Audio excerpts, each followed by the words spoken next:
Para todos ustedes que se han unido a nosotros en este viaje, queremos agradecerles por su dedicación y entusiasmo en el aprendizaje y la reflexión, ya sea que estén participando en tiempo real o aprovechando los contenidos de forma asincrónica. Su compromiso es fundamental para el éxito de esta jornada. Así que adelante, abren sus mentes y corazones a las ideas y experiencias que serán compartidas hoy. Esperamos que encuentren esta jornada no solo informativa, sino también inspiradora y motivadora en su búsqueda de un mundo más justo y pacífico a través de la justicia restaurativa.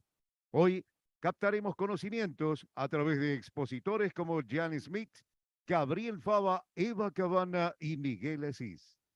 Disfruten de la jornada y bienvenidos una vez más. Gracias. Bueno, buenos días a todas, a todos, a todes. Les cuento un poquito cómo va a ser la dinámica del día de hoy. Vamos a tener varias presentaciones, 4. Entonces vamos a administrar el tiempo del siguiente modo. Vamos a hacer la presentación va a empezar Jan, va a hacer su presentación, y después de cada presentación vamos a tener un pequeño, o un tiempo, digo, el tiempo disponible para hacer preguntas. Entonces les pedimos cámaras encendidas, micrófonos apagados, y para hacer preguntas que lo hagan a través del icono que está en la pantalla de sus dispositivos, donde dice reacciones. Ahí pueden levantar la mano. Para la parte de las preguntas también les pedimos por favor que sean concisas y concisos, que no hagan exposiciones demasiado personales, porque a veces en el conjunto de cantidad de personas que somos se hace a veces un poquito tenso y no termina de ir al punto que estamos tratando en esta jornada. Entonces, que las preguntas sean orientadas a lo que se está conversando durante la sesión. Así que bueno, les deseamos a cada uno que disfruten y vamos adelante.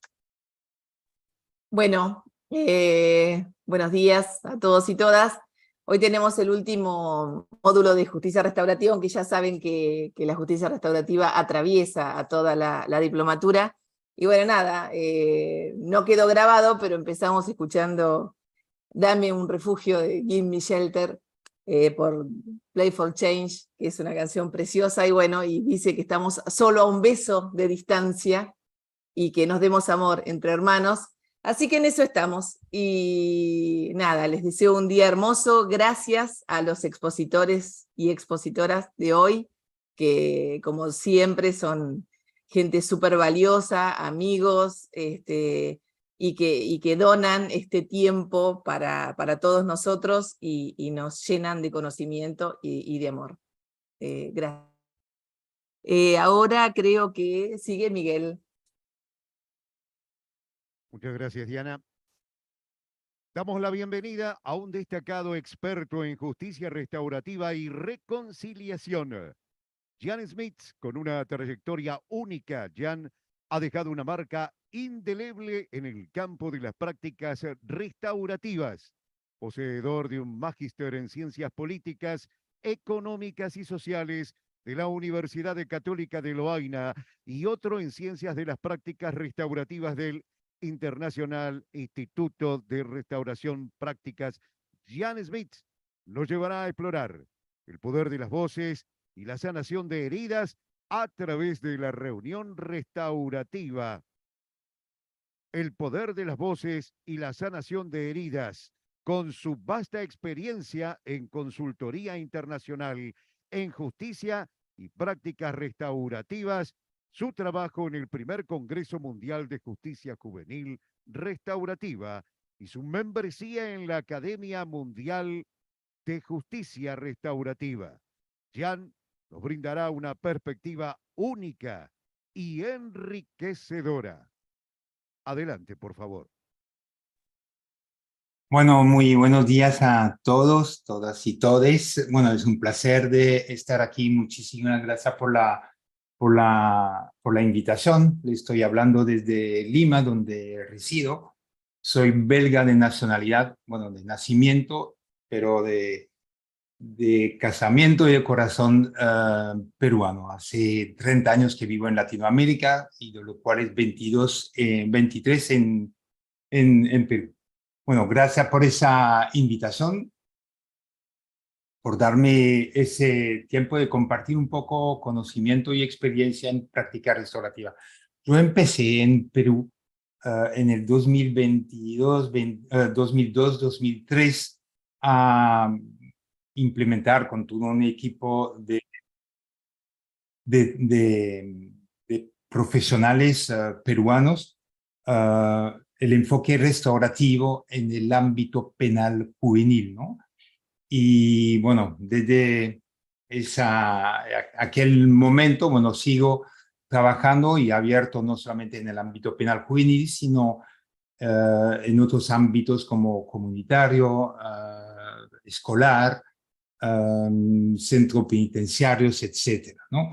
Pero aquí quisiera compartir algo de experiencia en el ámbito penal y dentro de los centros penitenciarios.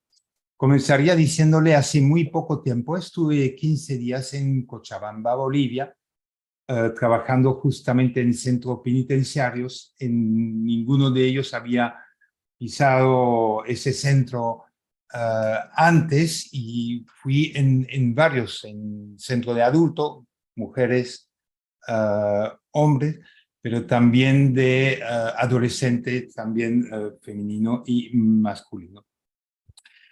Y la verdad, una vez más, esa experiencia me ha dado la oportunidad y nuevo convencido nuevamente que crear espacios sanos y seguros en círculos para conversar, las personas se sienten realmente dispuestas y abiertas realmente, pero hay que crear primero esa confianza, pero a mostrar realmente todo lo que pueden tener, lo que pueden también pensar o sentir, ¿no? Es todo un proceso, pero que a mí me motiva seguir haciendo lo que hago, ¿no? Y bueno, si bien no es mi mayor experiencia trabajar en centro penitenciario, aunque sí tengo en algunos lugares aquí en Perú, en Bolivia, también en España, me ha permitido ver que realmente el enfoque restaurativo tiene un poder impresionante, ¿no?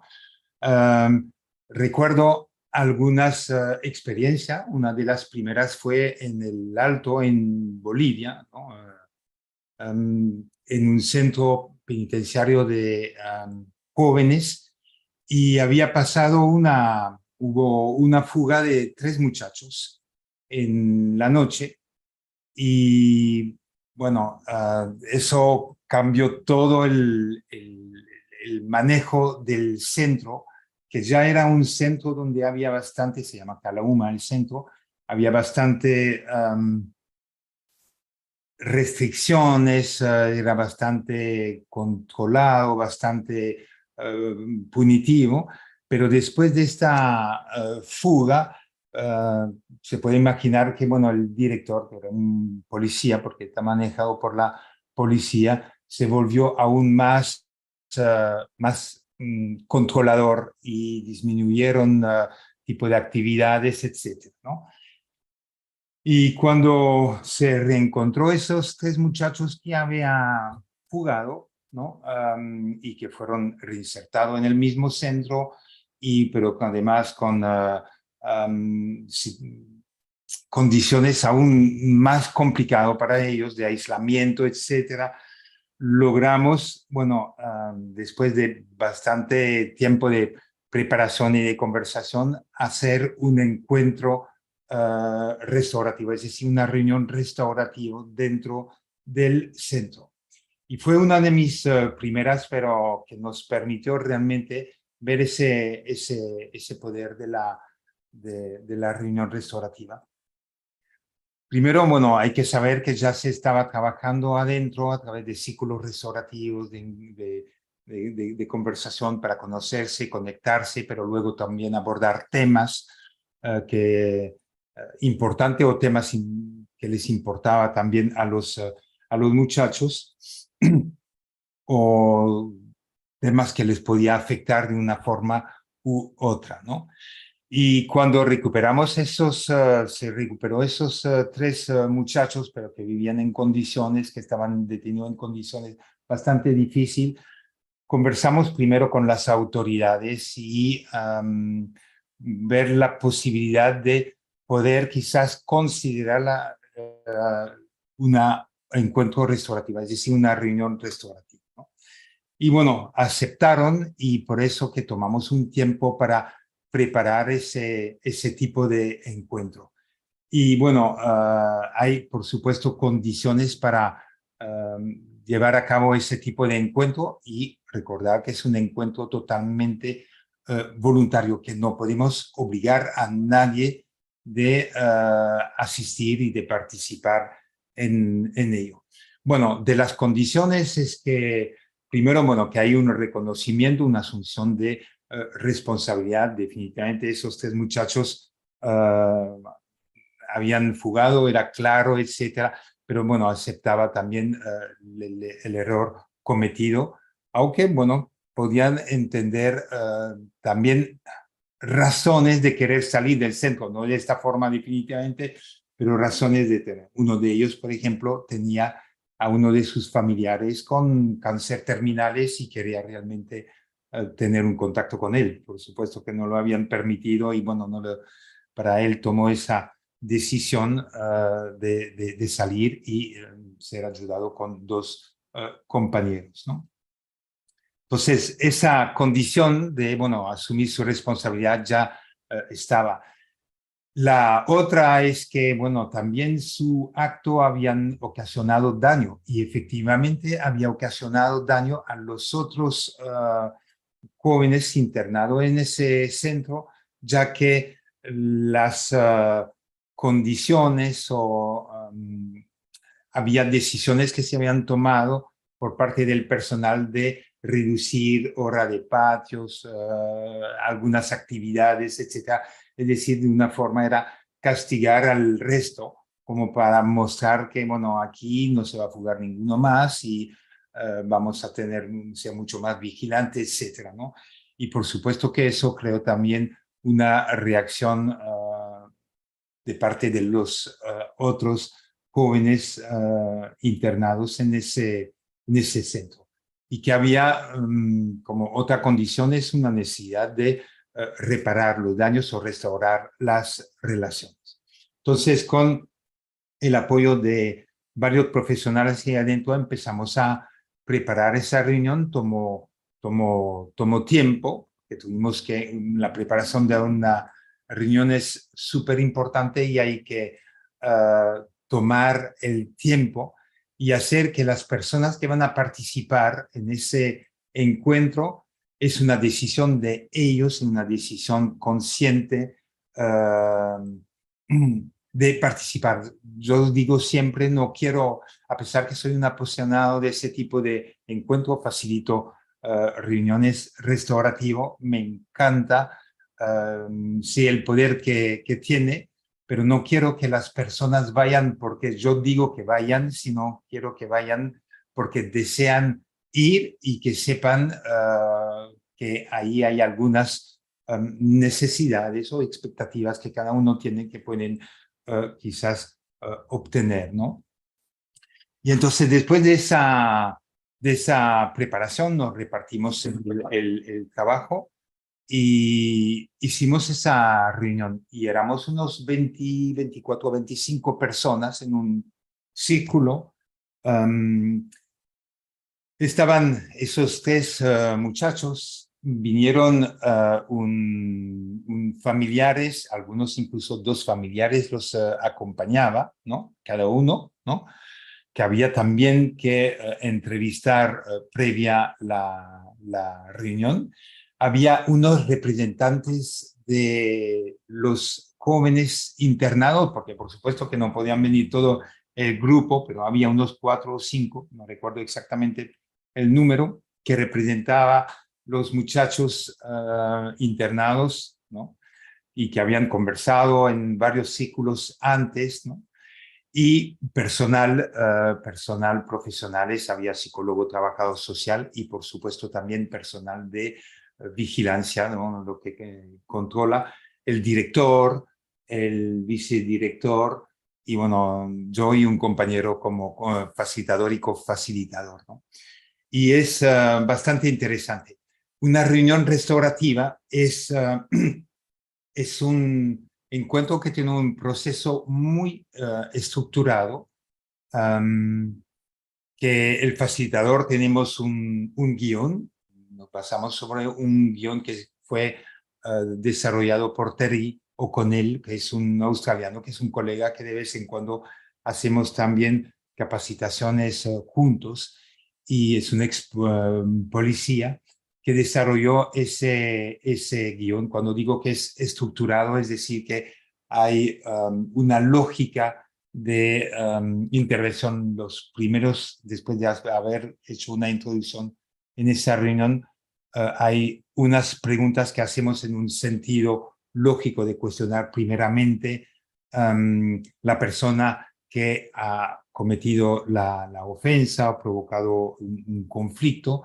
Luego cuestionamos a la persona afectada directamente, luego las personas afectadas indirectamente, la persona que acompañan ellos, lo que llamamos los apoyos, explicaré eso más adelante, y luego las personas que también apoyan a las personas ofensoras, ¿no? Que provocaron la ofensa. Y en ese tipo de encuentro lo que se hace es hablar de lo que ha pasado, entender también lo que ha pasado, ¿no? Bueno, que llevo también a que eso ocurra. Permitir también que entendemos mejor quién es o quién y quiénes han sido afectados por el acto o el conflicto, y también entender cómo cada uno ha sido afectado, porque no somos afectados de la misma forma, hay distintas formas de afectación. Y finalmente, bueno, ver qué se puede hacer para que las cosas queden bien, para reparar los daños y cuando sea posible incluso restaurar las relaciones que sean rotas por esa situación. Entonces, lo que es interesante es un espacio sano, seguro, donde damos voz a las personas, ¿no? Y lo más interesante en eso es que es un momento también de expresar lo que uno siente, expresar las emociones. Y las expresiones no solamente es a través de las palabras, pero al estar en un círculo, también la comunicación no verbal transmite muchísimas cosas. Yo recuerdo uno de los muchachos, le costaba realmente hablar, expresarse. Sin embargo, su cuerpo expresaba muchísimo vergüenza, remordimiento, una vergüenza sobre todo frente a los otros compañeros, ¿no? La vergüenza se manifiesta frente a la mirada de los otros, y ser visto se sentía como bastante incómodo de estar en ese pellejo y de haber provocado tantos daños a sus compañeros, que desde la fuga la había pasado muy, muy mal, ¿no? Y eso es bastante interesante. Lo que siempre me sorprende, que al inicio de ese tipo de encuentro percibimos muchísimos sentimientos, emociones muy desagradables. La persona se entra con enojo, disgusto, tristeza, vergüenza, pero a medida que avanzamos en la reunión, porque finalmente ese tipo de reunión es un encuentro con un trato justo, respetuoso. Cuando digo justo, si hablo de la vergüenza, también hay todo un trato justo para no pasar de una vergüenza a la humillación. Es todo lo contrario, sino para darle a la persona la posibilidad también de expresarse, de entender cómo han dañado a las otras personas, ¿no? Es decir, ese tema de respeto es muy, muy, muy importante, ¿no? ¿Qué me lleva a decir que potenciando las voces es cuando hay ese tipo de conflicto, es empoderar a las personas y dar esa oportunidad de expresar el lado de su historia, expresar qué le llevó a hacer tal cosa, pero de una forma de, por ejemplo, en ese tipo de reunión nunca usamos por qué lo hiciste, sino más bien qué pasó. Nos puede contar qué ocurrió ese día, ¿no? Y de una forma también abierta, no es una amenaza, ¿no? Y las personas en general, bueno, empiezan a contar, y es interesante de tipo de pregunta que hacemos, aparte de qué pasó, qué estaba pensando en ese momento, qué fueron las respuestas de esos muchachos. Bueno, el muchacho que fue para encontrarse con su familiar que estaba, bueno, de los últimos días de vida, era una persona que había sido muy importante en su vida y que no le quedaba para ella otra forma de despedirse, ¿no? Y cuando lo contó con lágrimas, con muchísima tristeza, pero al mismo tiempo reconociendo que quizás no fue la forma de salir del centro, aunque había pedido esa posibilidad de tener el permiso que no lo habían dado, y por eso tomó esa decisión, pero nunca se escondió atrás de esa responsabilidad, ¿no? Lo hice, me equivoqué, lo hubiera pensado diferentemente, y eso quizás tiene un efecto, y aprovecho para decirle, muy importante, porque al expresar también esos, contarle esa situación, pero expresando al mismo tiempo esos sentimientos, lo digo siempre en un círculo durante esa reunión, es que todos los sentimientos, las emociones rebotan de uno al otro, de lo que llamamos esa resonancia afectiva, o en otras palabras, la empatía, ¿no? Que las personas, bueno, muchas veces se trata de poner en lugar del otro. Bueno, si ha sido una persona tan importante en su vida, uno se puede tratar de poner en el lugar aunque quizás no están de acuerdo con lo que ha cometido, pero sentir también por lo que ha tenido que pasar. Y eso, en una reunión, de poder expresar también sentimiento, es importante. Otra pregunta que hacemos, que estaba pensando en ese momento, bueno, la verdad que lo único que pensaba era ese familiar que estaba al final de su vida.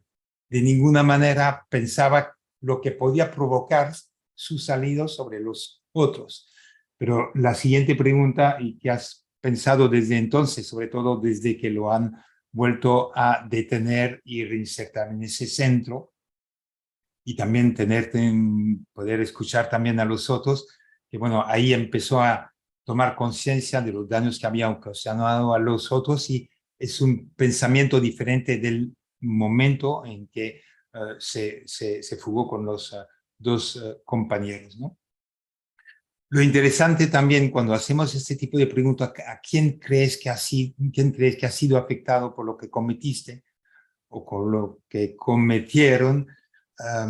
Lo que me gusta también dentro de una reunión es que no estamos aquí para dar las respuestas, sino que las respuestas salgan de ellos y se hagan, bueno, que son preguntas reflexivas, que necesitan de una respuesta, pero la respuesta viene de ellos mismos, ¿no? Entonces empezaron a ellos mismos a nombrar, y recuerdo también que uno diciendo, bueno, que muy probablemente haya afectado a todas las personas que están aquí presentes. Empezó diciendo al director que, bueno, para él, cuando un director, cuando fugan dentro de un centro, bueno, es un problema también para él, es un problema para la persona responsable de la vigilancia, es problema para los otros adolescentes internados, para el personal. Entonces, bueno, y preguntando de qué forma creen que cada uno de ellos han sido afectados, ¿no? Entonces, cada uno puede expresar, y definitivamente cuando hablaron de sus compañeros, bueno, que después de la fuga las cosas cambiaron para ellos, bueno, toman conciencia, ¿no? Y es interesante también de la reunión restaurativa cuando luego las personas afectadas expresan también cómo se sienten y cómo han sido afectadas, ayuda también a las personas que cometieron esa situación, ese acto de entender mejor el impacto o entender el impacto real del acto que cometieron, ¿no? De darse cuenta realmente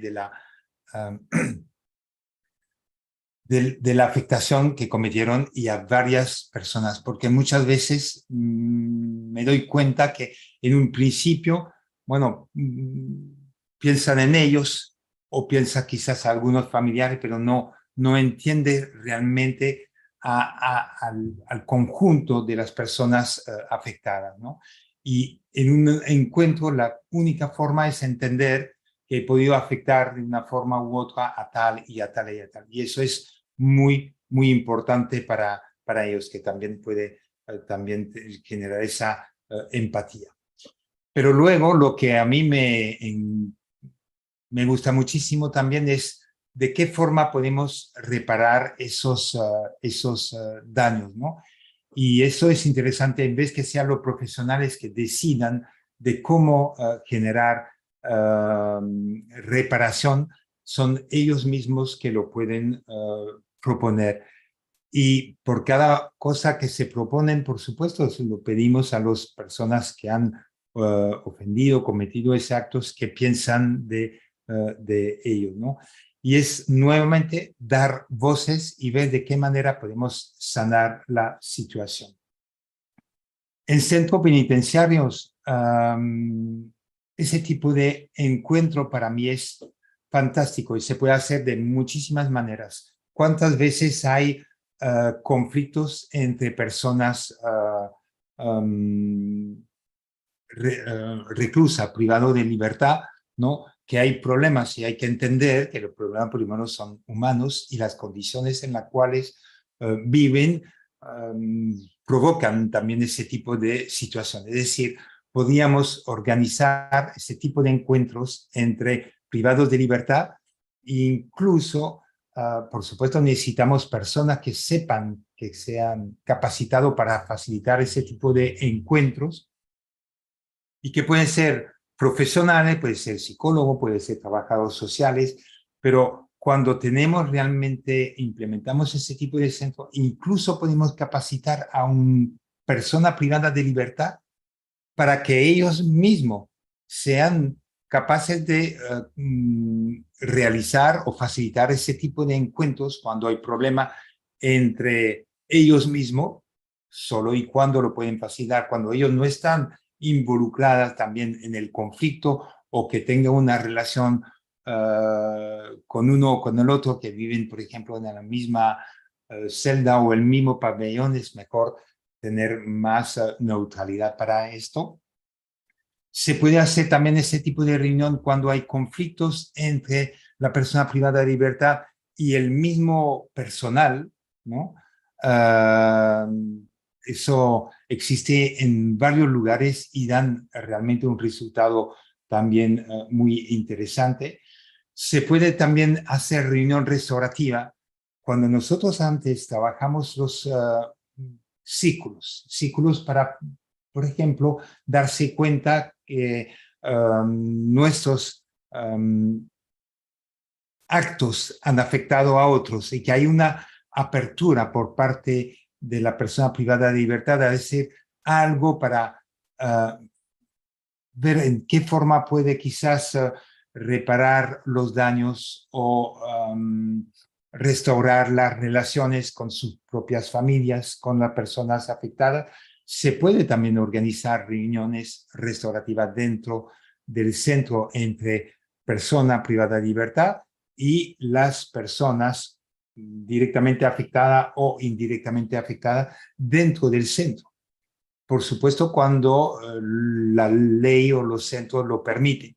Por ejemplo, lamentablemente hay algunos países que no permiten ni ese encuentro, a pesar que las personas están dispuestas a encontrarse entre víctima y victimario.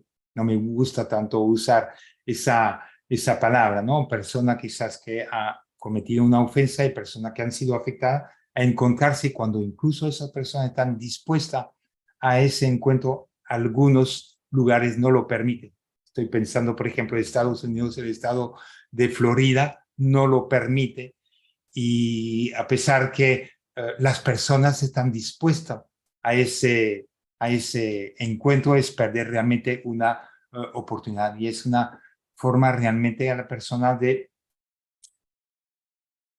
reconciliarse o por lo menos entender que su acto ha afectado de una forma u otra a las personas, ¿no?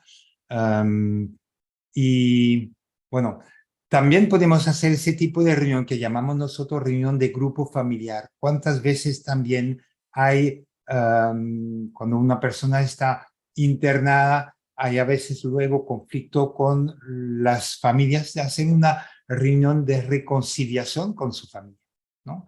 Entonces, todo ese tipo de reunión necesitan definitivamente de una preparación previa, ¿no? Trabajar individualmente con las personas antes, pero luego que si las personas están decididas, que tienen, que sepan por las cuales van, cuál es el objetivo, qué necesidades tienen y qué pueden hacer, es realmente fabuloso. Yo digo siempre que el éxito de una reunión restaurativa depende en gran mayoría de la calidad de su preparación. Si preparamos bien esa reunión, honestamente, yo no tengo problema de realizar la reunión. Yo sé que la reunión en general va a fluir, va a ir bien, porque más o menos sé cómo las cosas van a salir. Simplemente porque la preparación, sí, me queda unos 5 minutos, ¿no? Sí, perdón. Sí, por favor. Sí, ahí estamos. Gracias. Que la reunión va a fluir, ¿no? Y doy otro ejemplo que se puede hacer ese tipo de encuentro, es también para preparar la salida, la reinserción, ¿no? Eso es importante. ¿Cuántas veces he visto personas que llegan al final de su sentencia y están realmente en una situación de, yo diría, de felicidad, contento, por fin llego al final de esa sentencia y voy a estar libre? Pero por otro lado también hay mucha ansiedad, temor, porque, a ver, esa reinserción después de tanto tiempo, de reencontrarme con familiares o volver a la comunidad donde vivían, cómo me van a ver, etcétera. En ese caso también se puede también trabajar reuniones de preparación, como un proyecto de vida, de cómo voy a ver, y eso alivia muchísimo, ayuda muchísimo a las personas, incluso a la comunidad que lo van a recibir, que sea familiares y la comunidad misma, a esa reinserción, para evitar justamente ese golpe. La puerta se abren, bueno, y a tu suerte, y espero que, bueno, que te vaya bien, pero muchas veces la cosa es mucho más complicada, ¿no? Por eso que también ese tipo de encuentro es también una reunión restaurativa de preparación de reinserción, se puede también trabajar. había preparado y se la compartiré con ustedes unas diapositivas, pero también viendo el tiempo he preferido quizás hacer esos tipos de comentarios y estar dispuesto a responder a algunas preguntas o dudas que pudieran tener, ¿no? Bueno, muchas gracias, Jean. Te agradecemos un montón. Me pareció maravilloso todo, muy claro y muy bien explicada el tema de los pasos, ¿no? Y la importancia de la preparación de la reunión restaurativa, ¿no? Qué tan importante es tener muy claro y preparadas las reuniones previas, que son las que van a dar medianamente un buen resultado en la reunión final, ¿no? En la reunión global. Y después me quedaba con también tener en cuenta esto que vos decías, ¿no? Cómo ingresan a la reunión con emociones o sentimientos que no son agradables, ¿no? Porque hay unos que están enojados, otros que se sienten con vergüenza, qué sé yo, el servicio que también está enojado porque le perjudicó, los compañeros que fueron perjudicados dando el ejemplo que vos ponías, que me pareció maravilloso. Y también me parece que algo que es fundamental, hay varias cosas fundamentales, pero esto de potenciar las voces, ¿no? Permitir que cada uno diga o dé a entender o explique a los demás qué le pasó, por qué hizo lo que hizo, cómo se sintió el receptor de ese daño, ¿no? Y todos los afectados. Y esa empatía que se genera escuchando el otro por qué lo hizo, o digamos, que sería lo ideal, que haya cierta empatía, por lo menos entender, ¿no? Sin justificar el daño realizado, pero sí entender cuál fue el motivo que llevó a esa persona a cometer ese error, o esa falta, o esa ofensa. Y después, entre otras cosas, también que me parecieron buenísimos, esto que se escuchen mutuamente, ¿no? Cómo se sintieron afectados los afectados, expresar sus propios sentimientos, y algo que para mí, y sacaste al último momento, y que me parece muy importante porque lo he escuchado muchas veces en los círculos de diálogo que nosotros hacemos con Probemos Hablando en diferentes unidades, que es esta ansiedad. Trabajar en un círculo restaurativo, la ansiedad y la alegría que provoca volver a insertarse en la sociedad, ¿no? O sea, esa ansiedad por no saber cómo estará mi casa, mi barrio, cómo me van a mirar, la familia, la composición de la familia, en qué voy a ocupar mi tiempo, si voy a tener trabajo, si me voy a reencontrar con amigos que me convienen y los que no me convienen. O sea, hay un montón de cuestiones que se hablan a veces en los círculos, y que está bueno también que esto se aplique no solamente cuando hay un daño, sino cuando hay una situación de cierta ansiedad y por un evento que es alegre y a su vez que causa cierta incertidumbre, perdón. Así que bueno, te agradecemos un montón, y ahora yo creo que, si no estoy mal, Ricardo, pasamos a preguntas, ¿verdad? Sí, ahí vamos. Así que creo que en primer término está Alba, así que te damos micrófono, Alba. Ahí está. Buenos días. Se Buenos escucha, días. ¿sí? Un saludo grande a todos, un gusto estar compartiendo acá esta mañana. Súper interesante la exposición de Jen, y la pregunta tiene un par de aristas. Dentro de estas reuniones restaurativas, ¿ustedes qué causas encontraron mayormente en estas juventudes que los llevaron al delito? ¿Causas de orden económico, carencia, estado de violencia? Ese tipo de idea quería tener, si ustedes habían rescatado. Y después, si estos jóvenes habían tenido otras experiencias de este tipo restaurativa, o lo encontraban como una novedad, ese espacio, ¿no? Si era raro o si era habitual tener acceso a este tipo de experiencias. Otro aspecto es si luego de estas reuniones hacían algún tipo de seguimiento, de cambio de conductas de estas juventudes.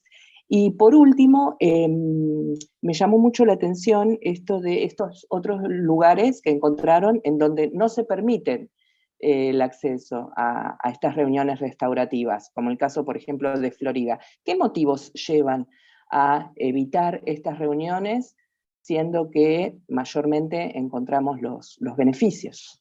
Hasta ahí, muchísimas gracias. No, muchísimas gracias, Alba, por tus preguntas. Bueno, tipo de delito hay varios, ¿no? Y todo depende de, pero más o menos son similares, ¿no? Son, bueno, actos de delito como robo, asalto.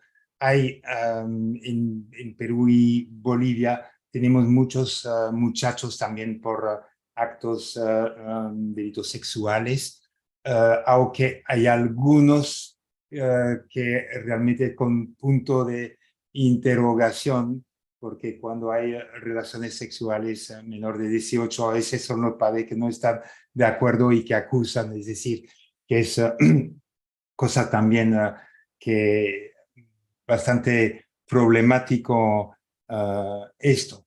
¿Qué les llevó también a hacer eso? También son multifactor, no es únicamente económico, porque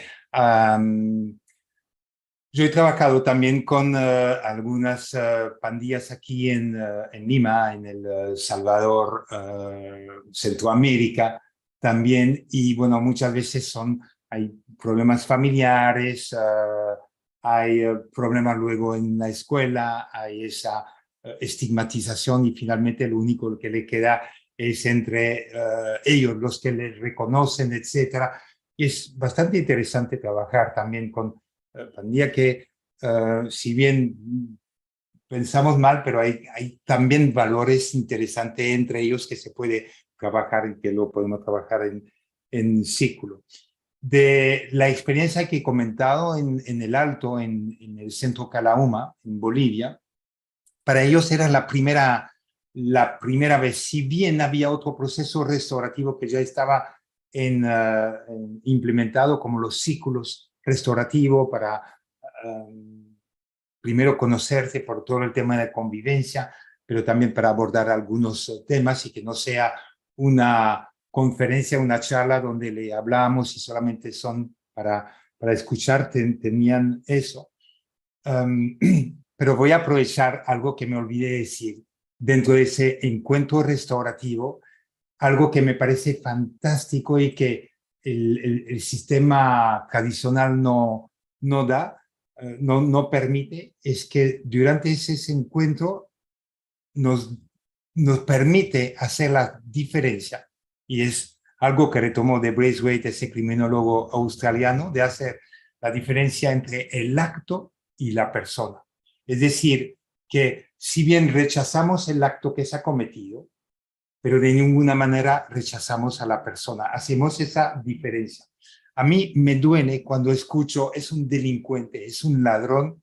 Es totalmente distinto de decir es una persona que ha cometido un robo o es un joven que ha cometido. Pero hago esa diferencia que rechazo el robo. No permito, eso va contra las normas, las leyes, etcétera, pero no rechazo a la persona, ¿no? Y eso es lo que realmente permite la reunión restaurativa, que la persona se den cuenta, wow, rechazamos eso, pero no te rechazamos a ti. El seguimiento es importante, ¿no? Una reunión restaurativa en general también termina con acuerdos y es importante también de ver si cumplimos esos acuerdos, si cumplimos de forma completa o parcialmente, entender qué llevó a que no se pudo cumplir completamente, no solamente, no cumpliste y bueno, pasa tal cosa. A veces hay motivos y entender también eso. Cuando hablamos de acuerdos, justamente es importante pensar en acuerdos que no sean castigo, algo punitivo, aunque a veces los dos se dan, pero también cosas que permiten realmente una reflexión, algo medidas más educativas, ¿no? Cuando daba ese ejemplo en la Florida, Estados Unidos, hay varios estados que no lo permiten. Y le mandaré, no sé si conocen ese video que está en YouTube que se llama Otra Justicia. Es fabuloso, son 3 casos y casos muy, muy serios, se llama Otra Justicia, le pasaré el enlace en el chat, que lo vean y que la persona que está en privada de libertad, que lo vean también, para mí es extraordinario. Si bien son 3 casos de Estados Unidos, pero que puede ser realmente implementado en otros lugares, y es de ahí que hablan de un caso que no fue permitido en la Florida. Sin embargo, las personas afectadas querían realmente conectarse con la persona ofensora. Y se habló de 2 homicidios, no era cualquier cosa, pero era tan fuerte que se escribieron, nunca se vieron, hicieron todo el sistema judicial para evitar el encuentro, cambiaba de lugares, de cárceles a la persona que estaba detenida, terminaron escribiendo un libro juntos, sin haberse visto de ninguna manera. Es algo extraordinario, pero escuchar los testimonios de esas personas es fabuloso. Se lo mandaré, porque yo creo que solamente eso y luego hacer un círculo y hablar de qué le llamó la atención, qué les sorprendió, es todo trabajo de círculo fabuloso y que persona puede decir, bueno, a mí también me interesa ¿no? Es como para ayudar, ¿no? Y no entiendo, honestamente no entiendo, es simplemente yo creo que es una mentalidad punitiva, castigadora y no te merece. O pensar o no sabe lo que es la justicia restaurativa, o pensar que la justicia restaurativa, porque muchas veces dicen la justicia restaurativa es tal cosa, pero muchas veces dicen no tenemos que aprender también a saber lo que no es, porque muchas veces decimos es eso cuando no lo es. La justicia restaurativa lo que piensa que es permisiva, que es blanda, no es eso. Porque yo digo, hay que tener coraje de sentarse en un círculo y participar en ese tipo de reunión y encargarse con la persona que hemos afectado, ¿no? Es mucho más difícil que decir, bueno, voy a la corte y tengo un abogado defensor que muchas veces me dice, tienes derecho al silencio, cállate y yo te defiendo, ¿no? Y termina hablándose en un lenguaje técnico que a veces ni entiende porque son términos jurídicos y que, ¿no? Mientras que el otro sí de aprendizaje hay de aprendizaje. No sé si he contestado en tus varias preguntas, pero gracias. Pero le voy a mandar el enlace porque a veces es un poco complicado de encontrarlo y se lo voy a mandar ahorita, pero le aconsejo de ver ese 53 minutos fabulosos. Jan, me echo una pregunta del chat que hace Mariano Braga. Dice si podés contar cómo es el método de preparación, o sea, las reuniones previas al círculo restaurativo. Perfecto. Bueno, aprovecharé también de mandar en el chat un protocolo de preparación de ese tipo de reunión, ¿no? Es decir, las preguntas, etcétera, se lo voy a mandar cuando terminaré mi ponencia. Bueno, lo primero, yo creo que el facilitador, el que va a hacer la reunión, es crear primero esa confianza, crear esa esperanza, crear esa serenidad con todas las personas potencialmente dispuestas a participar.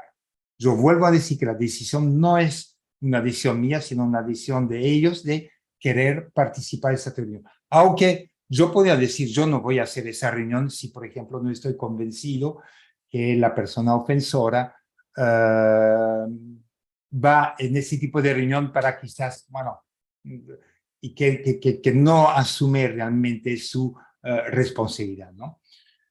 Lo primero es eso. Lo segundo, para mí, es que yo digo siempre, no soy un vendedor de reunión restaurativa. A pesar que soy un apasionado de facilitar ese tipo de encuentro, sería engañoso de decir, no, mi experiencia, hágalo, etcétera, tiene que hacer esto, tal. Es como vender un carro. Y no se trata de eso, sino lo que hago es que las personas, a través de un diálogo restaurativo de preguntas específicas, que las personas puedan identificar y expresar cuáles son sus necesidades, cuáles son sus expectativas, ¿no? Que, por ejemplo, a una persona que ha sido afectada que diga, yo quisiera entender, pero ¿por qué lo hizo? Yo quisiera hacerle tal pregunta, yo quisiera que me explique, yo quisiera que por lo menos reconozca que se equivocó y que no sé, que pida perdón, que se comprometa a nunca volver a hacerlo. Entonces, lo que en esa preparación que la persona pueda decir que cuáles son tus expectativas, cuáles son tus necesidades. Y es a partir de ahí que puedo decir, mira, existe tal proceso. A ver qué es eso, ¿no? Y ahí puedo explicar. Por eso digo que hay dos cosas que para mí son importantes. Hay una cosa que es, lo que es importante es eso, cuáles son sus necesidades y expectativas, y es en la preparación que a través de un diálogo que lo puede expresar, identificar y decir, existe tal cosa. Y si me dice, ¿cómo es eso? Y explicarle, es algo muy necesario que la persona antes de entrar a ese tipo de reunión sepa cómo funciona, qué es, quién viene, qué tipo de pregunta, quién habla primero, etcétera, que sepa el proceso, que no haya sorpresa, etcétera, ¿no?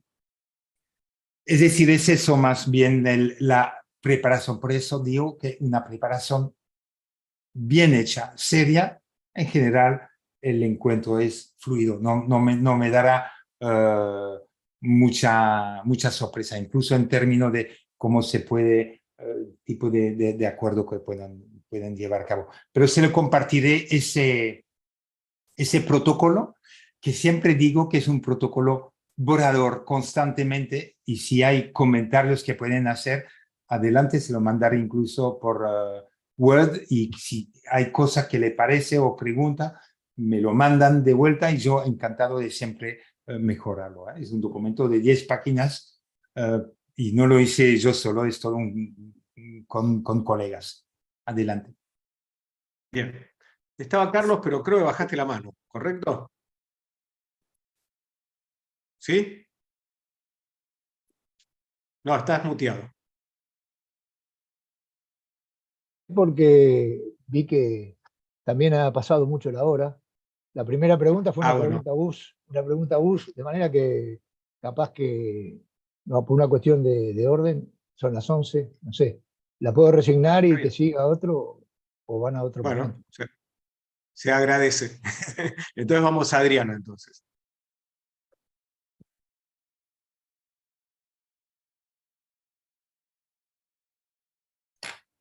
Hola, buenos días, gracias. Yo quisiera ceder la palabra a las personas que están en las distintas unidades penitenciarias y si queda tiempo, hago una pregunta para Jan. Muchas gracias. Entonces, no sé, Horacio, ¿vos estás en una unidad? Espera, estás muteado. Hola, ¿ahí me escuchan? Sí. Yo en este momento estoy en mi casa haciendo la diplomatura, pero sí es interesante y sí pertenezco al servicio penitenciario y me interesa mucho lo que decía Jan respecto a la justicia restaurativa, pero quería saber también si se empiezan a tomar datos estadísticos de la justicia restaurativa para la comparación con respecto a si hay reinserción en el delito del que justamente estuvo trabajando con justicia restaurativa. Yo sé que es bastante nuevo a nosotros para poder por ahí tener un número, pero es interesante saber para medir digamos, cómo se está trabajando y qué resultados está dando, ¿no? En comparación para inclusive mejorar, como dice Jan, el tema del mediador, cómo trabaja, si depende del delito, muchos delitos son graves, otros no tanto, que seguramente en ese marco cuesta un poco más hacer reuniones debido a, como dicen, por ahí depende del delito y la gravedad, no tienen la posibilidad de justamente poder conveniar como para poder trabajar con la justicia restaurativa. O sea, depende del delito, calculo que puede ser más considerada la reunión y en otro por ahí cueste más. ¿Cómo se trabaja con eso también? ¿No? Porque, como dice, el daño colateral no solo es si cometió el delito o hubo un hecho muy grave, sino las causas y efectos que produce ese acontecimiento respecto de las personas que rodeaban a la persona que justamente fue dañada, y cómo se trabaja en el conjunto como para que se entienda que no solo se lastima por eso, se daña a esa persona, sino que a todo su entorno. Muy bien. Voy a empezar con la segunda parte. Fíjate que hay estudios, investigaciones, la mayoría están en inglés, que demuestra, pero también en base a la experiencia, más grave es el delito, mejor funciona las reuniones restaurativas. Mejor que delito de bagatela, pequeñitos, etc. Si me preguntas por qué razones, hay dos motivos.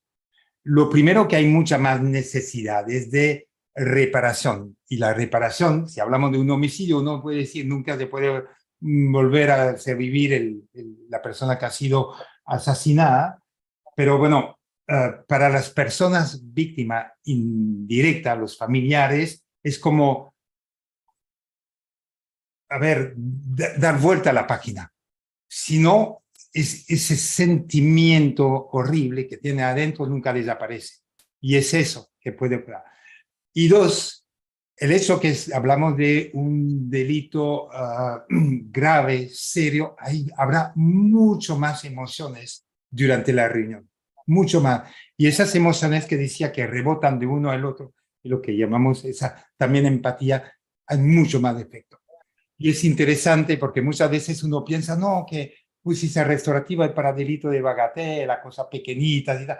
Bueno, funciona también, aunque, bueno, yo te digo, más serio, mejor. Pero también la preparación, mucho más aún seria. Y tu primer punto, lo de la estadística, es importantísimo. Y muchas veces eso es lo que hace falta, que muchas veces somos muy sentimental, apasionados, y la justicia restaurativa es bonito y todo eso, pero a ver, necesitamos demostrar realmente los resultados, y muchas veces es lo que nos hace falta. Pero aquí, por ejemplo, en Perú, con adolescentes menores, hablamos más o menos de 5 o 6% de reincidencia. No hay realmente un porcentaje de cuando no pasan por justicia restaurativa, cuál es el porcentaje, pero que sea más alto, definitivamente lo es. Y eso es importante también, tener justamente estadísticas, pero también tener testimonio, y puedo también a veces testimonio de las personas para realmente son evidencia del funcionamiento de ese enfoque restaurativo, ¿no? Y bueno, es algo que tenemos que trabajar mucho más. Hay que reconocer el tema de estadísticas, ¿no? Término de reincidencia, pero también, bueno, otras que podríamos ver. Veo que hay más preguntas y no quisiera realmente tomar el tiempo sobre las otras personas porque no me parece correcto. Lo que sí podía, si hacen la pregunta por chat, yo le podía responder también escrito, porque no quisiera invadir también el tiempo de mis compañeros luego. Bien, mira, entonces vamos a hacer así, vamos a darle la palabra a la unidad 4 y con ellos terminaríamos esta sección de preguntas. En todo caso, el resto de las preguntas, como vos proponés, se pueden hacer por el chat y después las vamos levantando.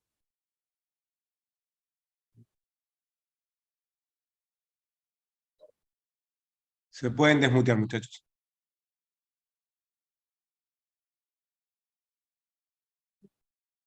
Sobre todo, buenos días. Este es el módulo 4, pabellón 5, 6, 1 y 2. Y bueno, voy directamente a la pregunta del señor Smith. Le decía que con respecto a su charla, a su exposición, si aparte del complejo penitenciario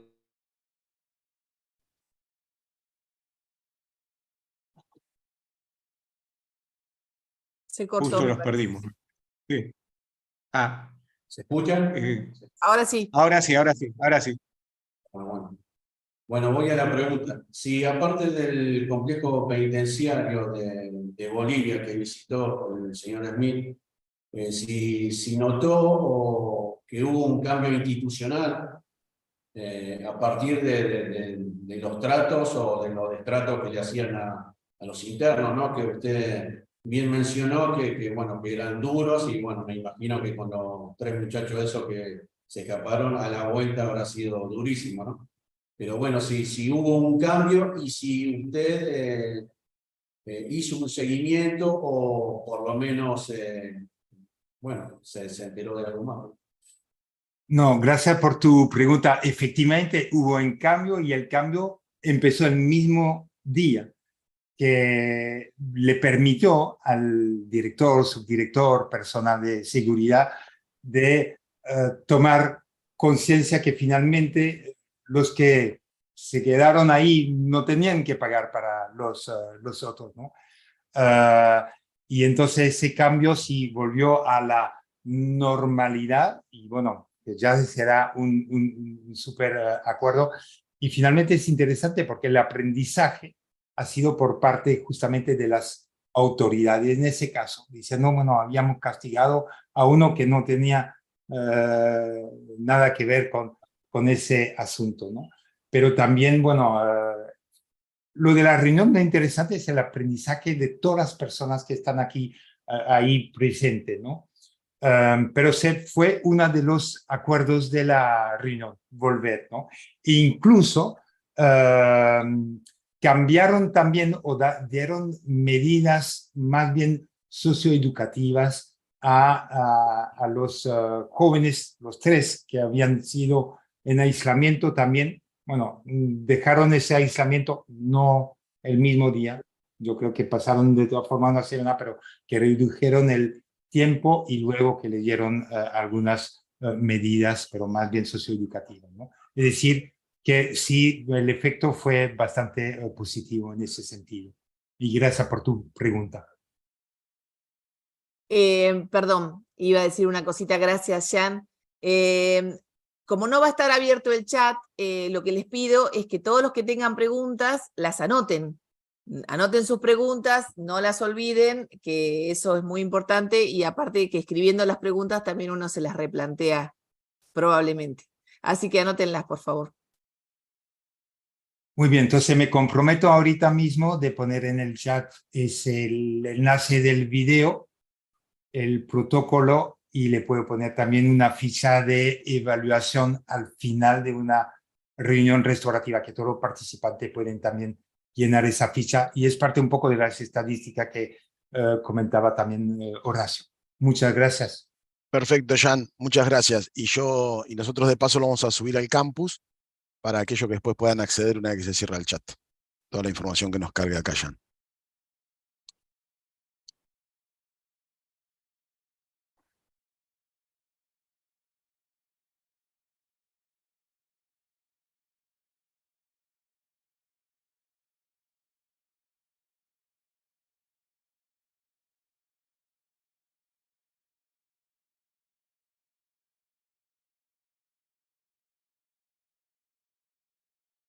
Estás muteado, Miguel. Si estás hablando, nadie te escucha. Estaba esperando el pase. Bien. Les presentamos a un distinguido abogado y experto en derecho penal, Gabriel Fava, con una amplia trayectoria en resolución de conflictos y una destacada formación académica. Gabriel nos brindará una visión completa de la justicia restaurativa como modalidad de abordaje integral. Doctorando en Derecho Penal y especialista en resolución de conflictos, su experiencia se ha expandido a la enseñanza universitaria y su compromiso con el abordaje restaurativo. Como profesor en la Universidad de Buenos Aires y coordinador del programa de abordajes restaurativos, Gabriel Fava nos guiará a través de los conceptos esenciales de la justicia restaurativa y su potencial para generar un cambio positivo en nuestras comunidades. Adelante. Buenas tardes, ¿cómo están? ¿Me escuchan? ¿Me escuchan bien? antes que Sí, nada. Gabriel, perfecto. Sí, perfecto, bárbaro, bárbaro. Muchas gracias. Bueno, ahora sí, buenas tardes a todos y a todas. Gracias por el espacio. Muy contento de estar aquí con todos ustedes y poder compartir algo de lo que venimos explorando y trabajando en todo este tiempo. Y quiero agradecer especialmente a Diana primero por la invitación y con la que hacemos como muchos puentes en este encadenamiento restaurativo que vamos generando año a año a través de acciones en concretas y que van ampliando los horizontes. Así que bueno, especialmente a ella por la participación y la invitación.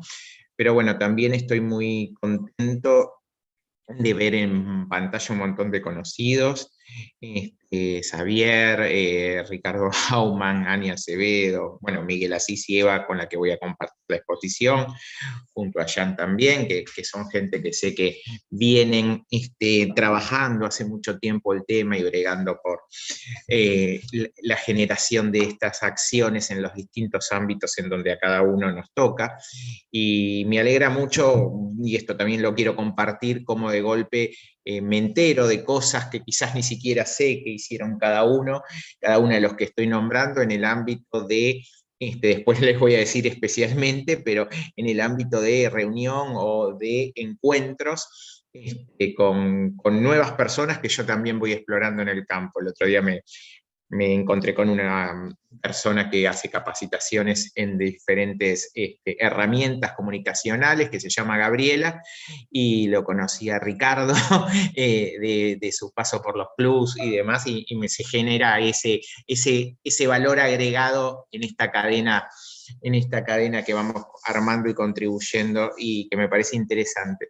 Y tal es así que yo quería empezar un poco por las tramas, digamos, cómo a veces sin saberlo, las tramas como nos une, porque debo confesarles que no sabía que la diplomatura se llamaba Diplomatura de Integración Social. Y es muy interesante cómo las palabras a veces identifican lo que nombramos o lo que queremos significar, porque una de las cosas que vengo trabajando hace tiempo es la posibilidad o el criterio para poder entender a la justicia restaurativa como una doble vía de reintegración social que para mí tiene que repercutir en 3 ámbitos diferentes, ¿no?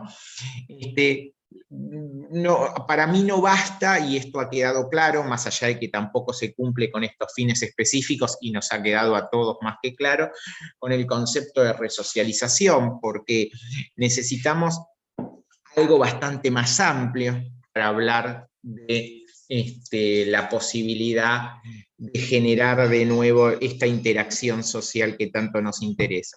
Entonces, para mí es importante partir de la base de lo restaurativo y partir de la base de la doble reintegración social. O sea, con esto me quiero decir de la persona afectada por un hecho con la comunidad, pero también, por eso hablo de doble, de la comunidad con la persona afectada por ese hecho, porque se espera todo de la persona afectada por el hecho o la persona que ha cometido el hecho, pero muchas veces el ámbito comunitario luego no lo recibe, entonces estamos en la misma circunstancia.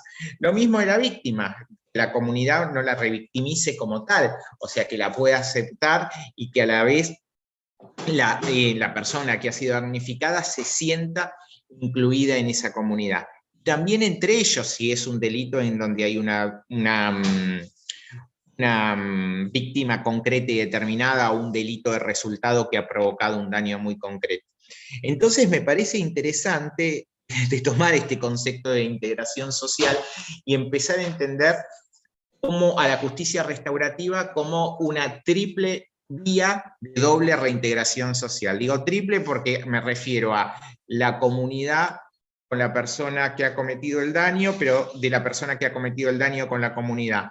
La víctima con la comunidad, pero de la comunidad con la víctima, y mutuamente y recíprocamente de la persona que ha cometido el daño y de quien ha resultado víctima. Entonces, en ese círculo tripartito en donde se tiene que hacer una interacción doble, me parece que podemos empezar a entender lo que buscamos por la justicia restaurativa en sí. Y me parecía interesante esta idea de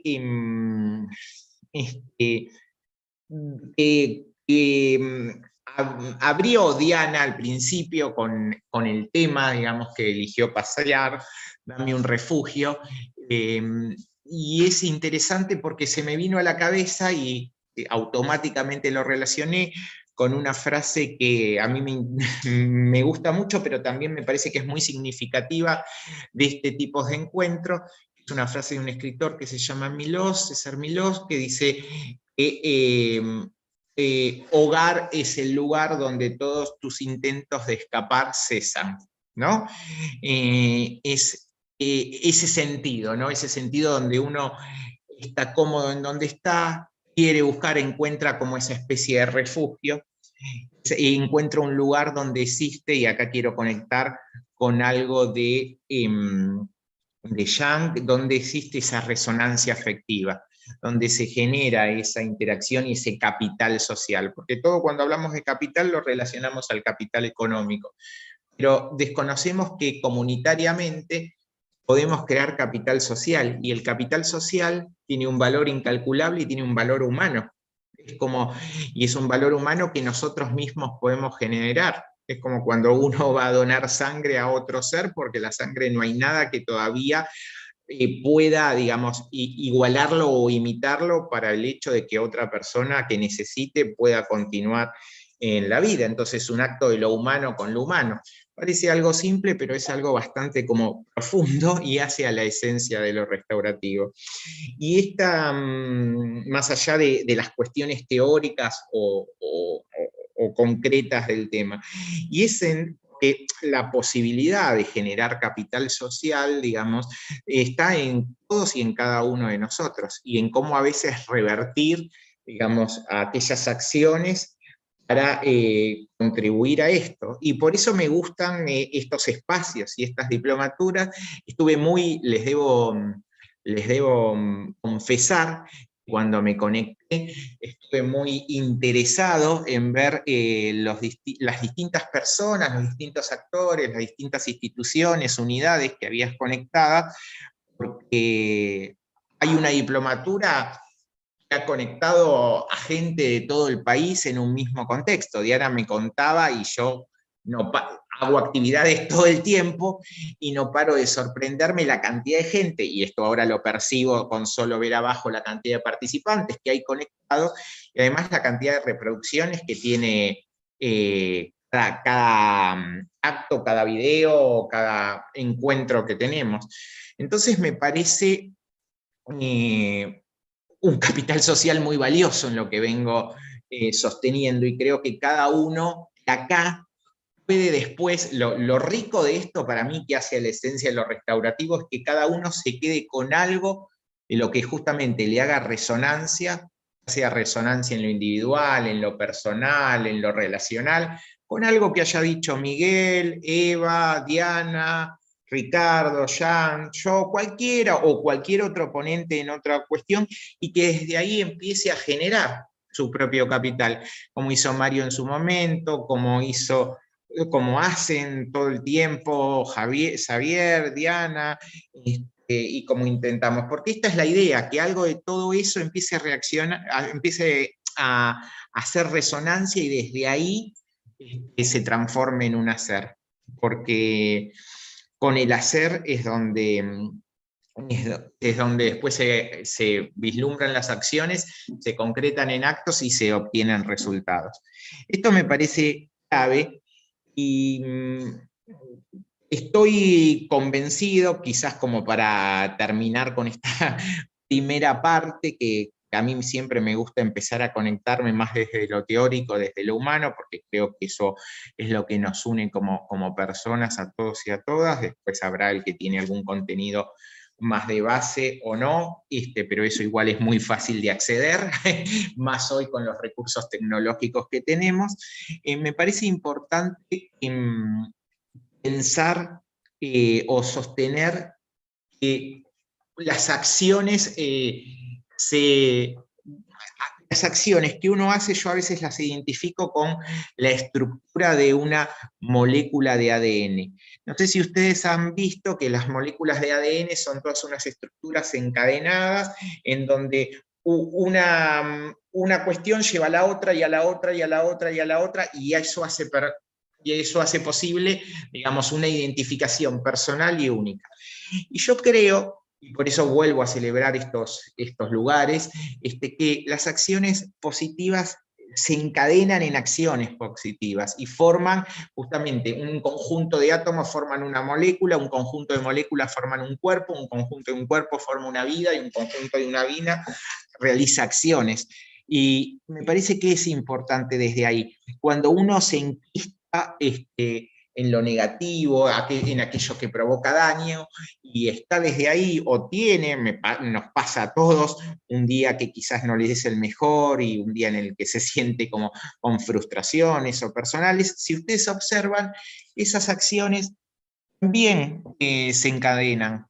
Y entonces es importante generar, digamos, esas cadenas de acciones positivas.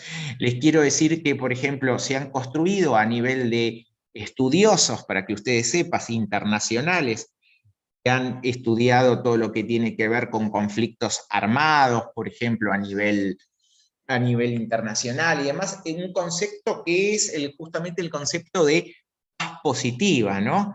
O sea, el concepto de paz positiva, que es aquel concepto en donde es necesario, la paz no es ausencia de violencia, ausencia de daño, sino justamente realizar acciones concretas para que la paz se transforme o la paz se visualice a través de acciones en concretas como un hecho positivo. Y esto es muy importante de entender a nivel no solo de un hecho individual particular entre el sujeto A y el sujeto B, sino a nivel global. Por eso en los Objetivos de Desarrollo Sostenible que establece la Organización de Naciones Unidas, son unos objetivos que se plantean entre el año 2015 y el año 2030, así que podemos decir que ha pasado como la mitad del cumplimiento de esos objetivos.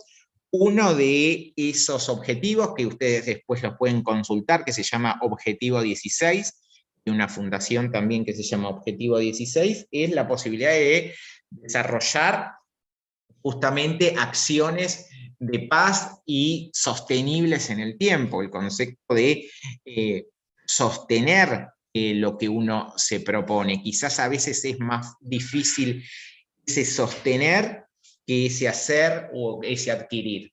Y esto me parece clave en el contexto de lo que queremos o de lo que intentamos aportar cada uno desde el lugar que puede y ocupa. Así que creo que es muy importante visualizar cómo hoy nadie en derecho penal, desde, si pensamos no muy lejos, vamos a ceñirnos al país, pero en el mundo también podemos hacerlo igual, pero nadie en la digamos, legislación penal convencional en los años 90 hablaba de justicia restaurativa. Además, es un concepto que, para que ustedes sepan, que se acuñó recién en 1993 en el Congreso Internacional de Budapest. Se hablaban de diversas denominaciones: justicia transformadora, restauradora, reparativa. Recién el conjunto de expertos que han participado de ese congreso acuñaron el vocablo justicia restaurativa.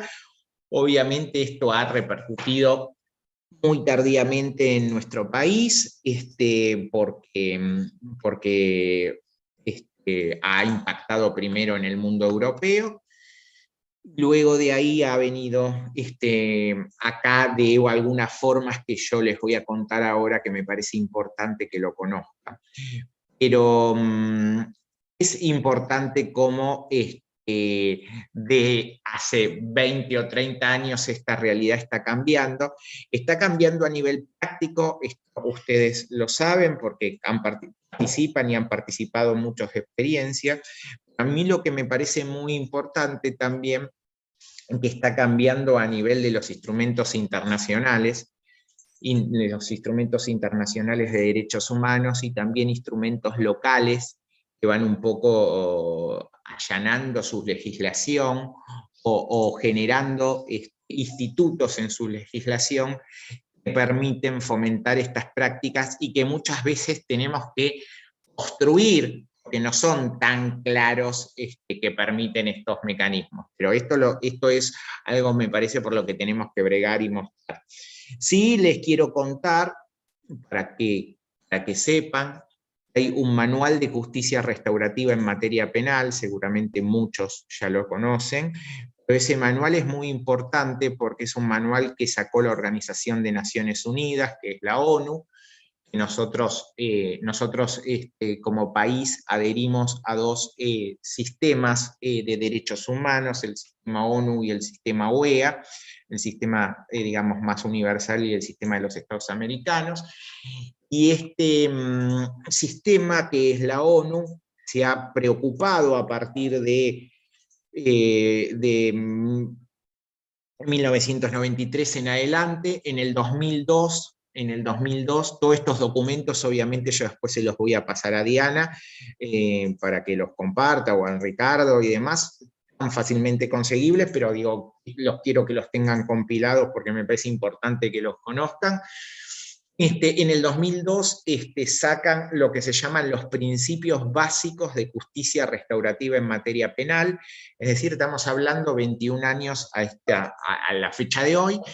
Estos principios básicos ahí ya definen lo que es un proceso restaurativo, lo que es un resultado restaurativo, lo que es un cuerpo de facilitadores restaurativos, la necesidad de que haya evidencia o prueba de un hecho presuntamente se subsuma en un tipo penal para que pueda generarse en el ámbito penal un proceso restaurativo, si no será quizás un conflicto, pero susceptible de generarse en el ámbito comunitario o en el ámbito social, pero no en el marco de un sistema penal. Y una cosa muy interesante, insta a los estados a adaptar su legislación interna a que se fomenten mecanismos, prácticas, políticas públicas que desarrollen soluciones que tengan contenido restaurativo y no retributivo. Eso es muy importante porque, digamos, todas estas acciones que están desarrollando, quizás nunca lo han pensado así, pero hasta cumplen con mandas del derecho internacional que muchas veces legislativa o políticamente han tenido aún sus deudas.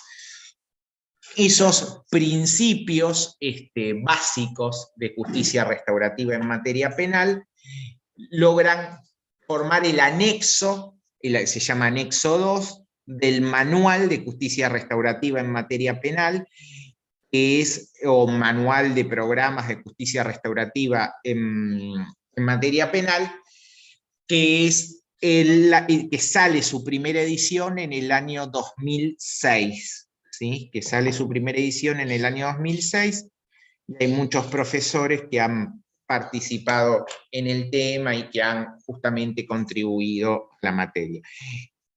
Ahí ese manual ya nos da una idea general de la justicia restaurativa, más allá de definirla a nivel global, pero también lo que es importante, muy trascendente para mí, que establece o muestra lo que son las familias de procesos restaurativos, muestran que lo restaurativo no es nada más la mediación, que uno puede dotarle de contenido restaurativo, sino que también son un montón de prácticas que pueden ser círculos, pueden ser conferencias, y un montón de otras prácticas directas o indirectas que pueden tener contenido restaurativo. En ese manual, depende qué traducción se lea, hay unas páginas que habla de las familias de procesos restaurativos.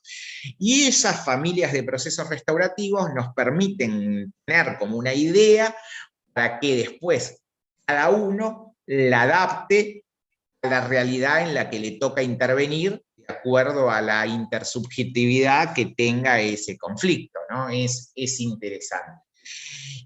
Y como a partir de ese año se ha tomado como resonancia internacional la cuestión, si bien podemos ubicarla en prácticas de hace mucho tiempo, pero digamos resonancia internacional a nivel, digamos, normas internacionales, es que se sigue trabajando bastante en el tema y en el año 2020, ¿sí?, sale una segunda edición de este manual de programas de justicia restaurativa en materia penal, donde obviamente ya muchos estados tienen un camino recorrido, y entonces recogen muchas experiencias, ¿no?, de esos lugares, de esos momentos, o sea, de justicia restaurativa a nivel penitenciario, pero también a nivel de a poco de iniciarse el hecho, a nivel de experiencias de justicia restaurativa en materia policial,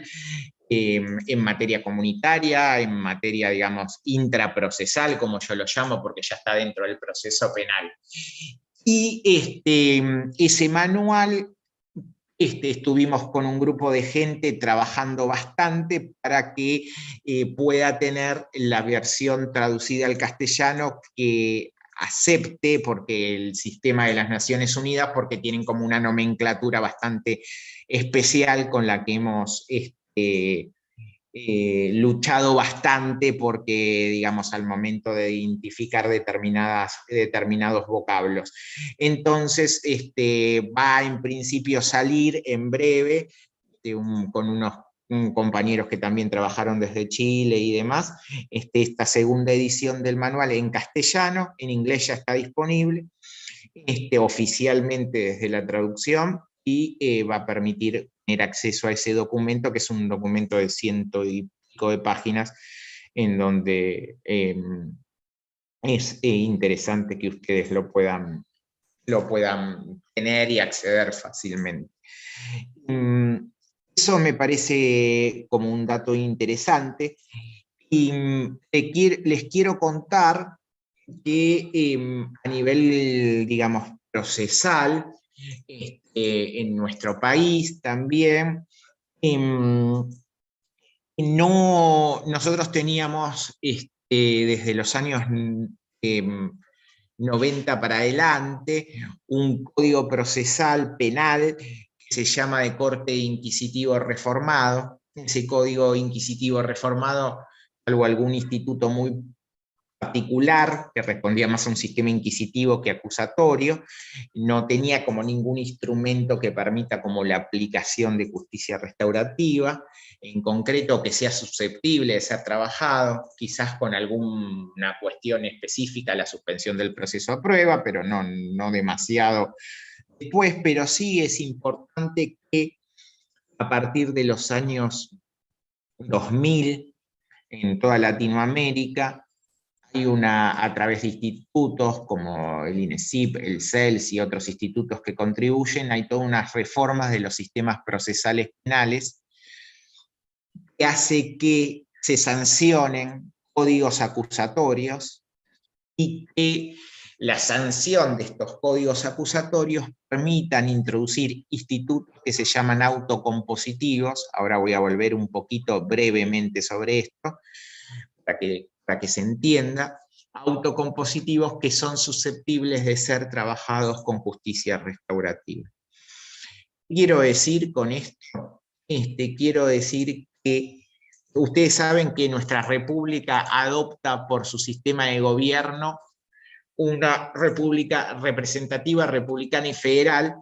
El tema de federal hace que las provincias que tenían el poder originario hayan delegado en el Estado Nacional la sanción de un código de fondo, se llama, que es un código único para todo el país, que es el Código Penal. ¿Sí? Eso, si ustedes van al artículo 75, inciso 12, ven que una de las facultades delegadas a la Nación es el dictado de un código penal. Entonces, ¿por qué se hizo esto? Para que justamente lo que se establezca como conducta delictiva sea delictiva de la misma manera en todo el país, ¿no? O sea, que lo que es un hecho delictivo en Ciudad de Buenos Aires sea lo mismo en Neuquén, en Río Negro o en Salta, para evitar justamente afectar la igualdad en el territorio de la República. Pero pero las provincias han conservado para sí, y cuento esto porque no me parece un dato menor, han conservado para sí lo que se denomina su administración de justicia, su forma de administrar justicia. Entonces lo que han conservado para sí es el dictado de sus códigos procesales penales. Y como existen entonces tantos códigos procesales penales como provincias existen en nuestro país, más un Código Procesal Penal por la Ciudad de Buenos Aires, que a partir del año 1996 casi tiene la categoría de una provincia, más un Código Procesal para delitos federales, lo cierto es que coexisten muchos códigos procesales penales en nuestro país y en nuestra organización. Fueron a través, no del Código Penal, sino a través de las reformas que tuvieron desde el año 2000 en adelante esos códigos procesales penales, que abandonaban un sistema inquisitivo reformado de carácter secreto, donde el juez podía investigar y demás, en pugna de un sistema más de garantías.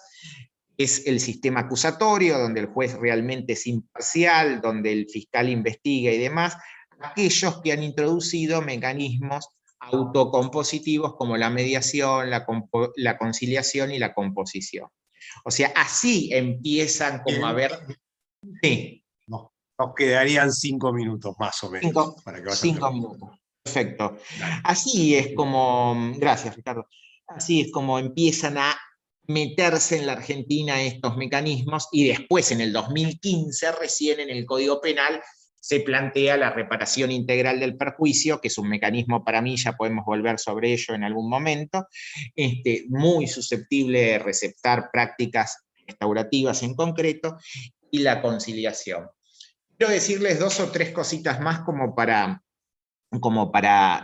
cerrar la dinámica y después quedarme un poco dialogando con ustedes.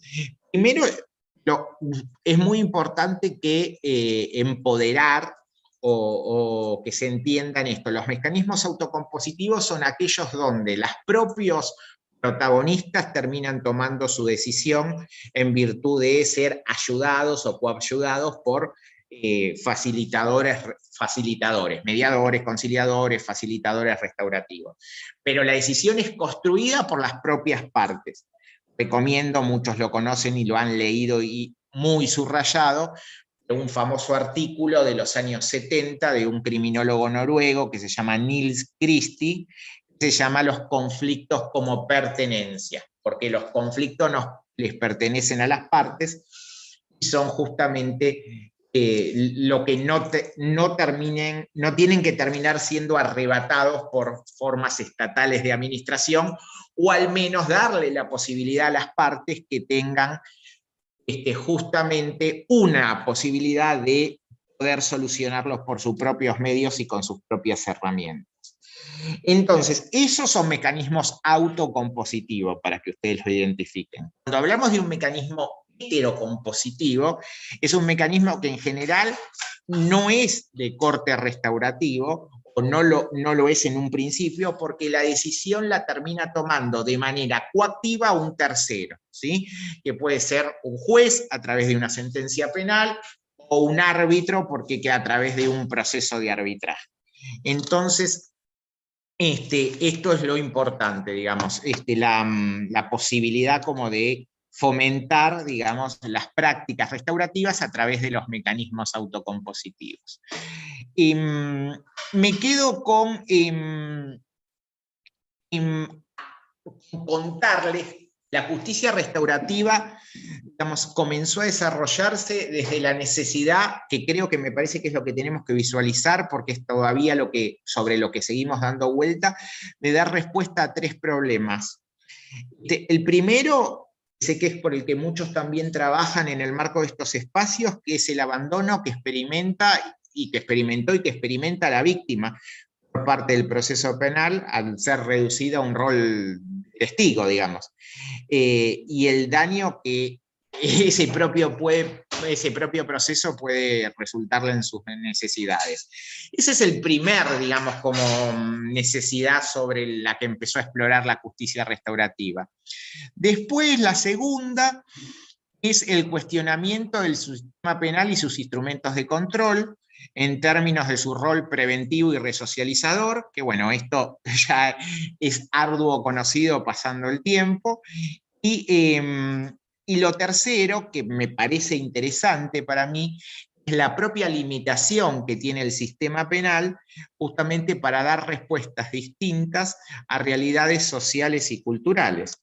Porque lo que sucede es que hay como violencias que trascienden al hecho, que son violencias culturales y estructurales, por las cuales muchas veces esa violencia física o ese daño en concreto tiende a visualizarse con un hecho. Y en el marco de eso me parece que un sistema penal que tiene como respuestas estas dos vías clásicas que siempre tuvo el derecho penal, son las penas, llamémosle penas a la prisión, pero también a las multas, a la inhabilitación, a cualquiera de las formas de pena que establece, y las medidas de seguridad no logran ni desestructurar estas violencias ni dar respuestas integrales e inclusivas. Entonces ya nuestro sistema penal tiene que ya transformarse o ser un sistema multivía. Están en audio. Los otros tienen una mano. Un sistema multivía donde permita, digamos, estas prácticas que al fin y al cabo son prácticas que fortalecen la interacción social y, digamos, las necesidades intrínsecas de cada ser humano, y hace también a la esencia de los derechos humanos.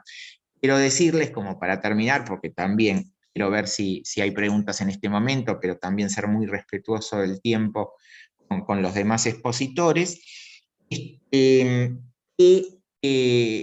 hay una declaración que se llama la Declaración de Cartagena, que uno la puede suscribir porque es a través de un link, que se está habiendo un movimiento global, porque hoy la justicia restaurativa empezó como una práctica, esto es importante, se plasmó, empezó como prácticas, tomando incluso prácticas de comunidades originarias, se plasmó en documentos internacionales, se fue bajando a la legislación interna y ahora se está bregando por la participación y por experiencias intraprocesales en distintos ámbitos. Y hoy por hoy hay un movimiento para establecer la justicia restaurativa como derecho humano fundamental. ¿Sí? Yo les voy a pasar después el link para que los que quieren puedan adherir a que la justicia restaurativa esté, así como lo menciono, plasmada en los documentos internacionales, que de esta forma aún no está como derecho humano fundamental. Y sepan también que se ha creado un foro latinoamericano de justicia restaurativa, que lo que hace es justamente eso, tiene su página en Instagram, así que también después se las paso, que lo pueden seguir por ahí las actividades.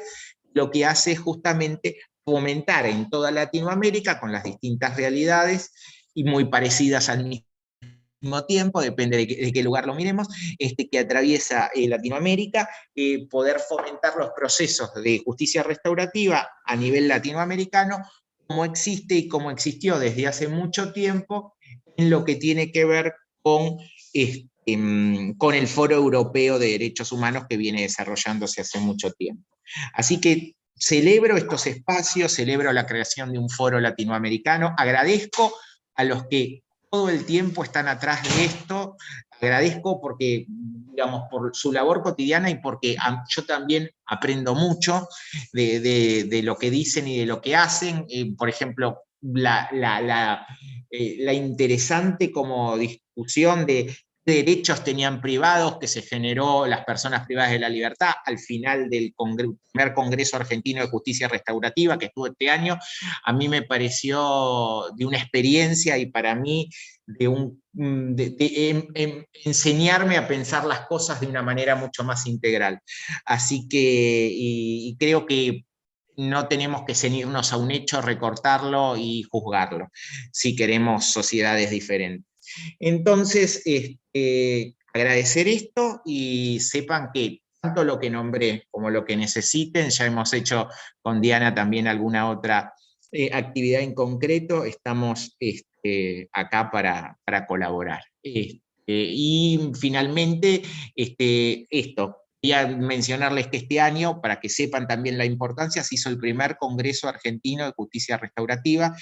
No me parece un dato menor porque el país está, como se hizo en Provincia de Buenos Aires, el país está generando una actividad en concreta, además de los congresos latinoamericanos que ya había. Entonces, tanto la creación de la justicia restaurativa como derecho humano fundamental, como el foro latinoamericano, como los congresos latinoamericanos, como el primer congreso argentino, más los documentos internacionales, es todo lo que a cada uno de nosotros y nosotras nos da una base para seguir haciendo. Así que bueno, gracias.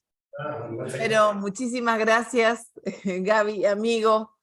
La verdad es que aprendemos tanto con vos siempre y es un placer escucharte. Me quedo mucho con el primer momento. Tenemos a alguien que no sé quién está hablando. En un primer momento cuando dijiste el doble camino de la integración, que es fundamental, porque bueno, si no somos un poco hogar, que la palabra hogar que significa cuidar, contener, todo lo que significa para cada uno de nosotros, no podemos hacer una justicia restaurativa como la que queremos hacer. Entonces me parece que también va por ahí, y me encantó que le des todo ese sustento legal y todo lo que es el basamento para la justicia restaurativa, porque bueno, yo muchas veces digo, no es algo esotérico, es algo que es muy concreto, muy real, y vamos hacia ahí. Así que para el 2030, bueno, esto tiene que haber ya explotado. Bueno, ahora, si no me equivoco, vamos a ir a una pequeña pausita de 10 minutos y después vamos a escuchar a los siguientes expositores y vamos a tener las preguntas, un rato de preguntas, así que sigan escribiendo preguntas que vamos a tener después todas la oportunidad de hacerlas. ¿Es así, Pampa? Sí, tal cual. Paramos hasta las 12. Hasta las 12, Ricardo. Bueno, Gracias. nos encontramos aquí 12 en punto. Perfecto. Disfruten. Hasta luego.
Bueno, Miguel, andas por ahí. Eva, los dos Miguel, presentador y Miguel Asís. Así me enseñan las cámaras y los ubico.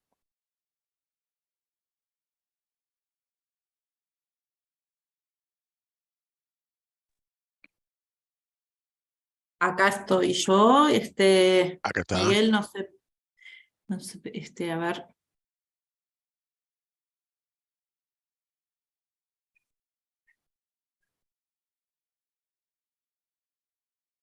Ya lo ubico, Miguel Asís.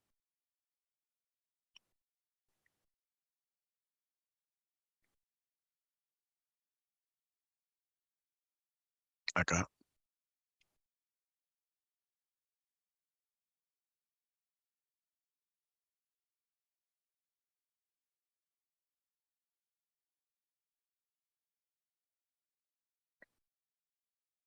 ¿Tenés micrófono, Miguel?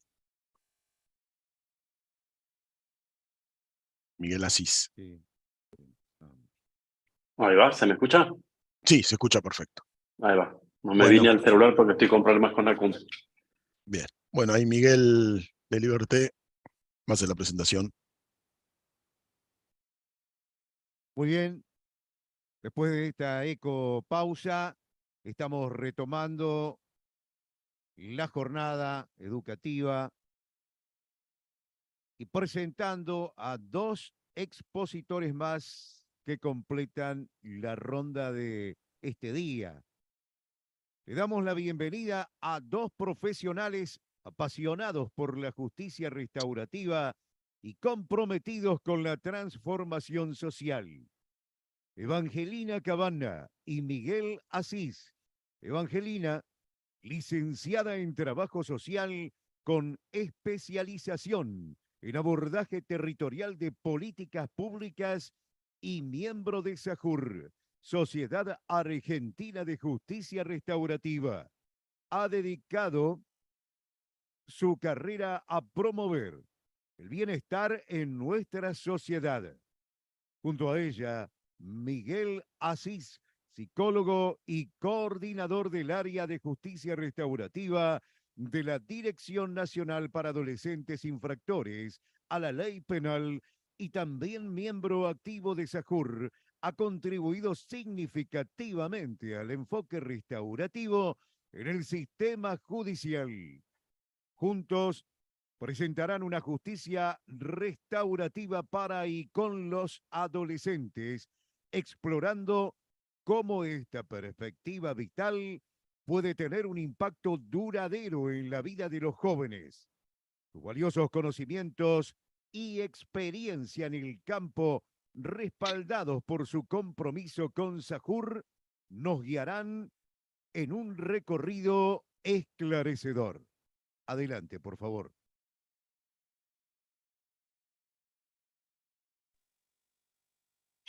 ¿Se me escucha? ¿Sí? Perfecto. Bien. Estoy viendo el tema del tiempo. Bien, 12 y 5. Yo como para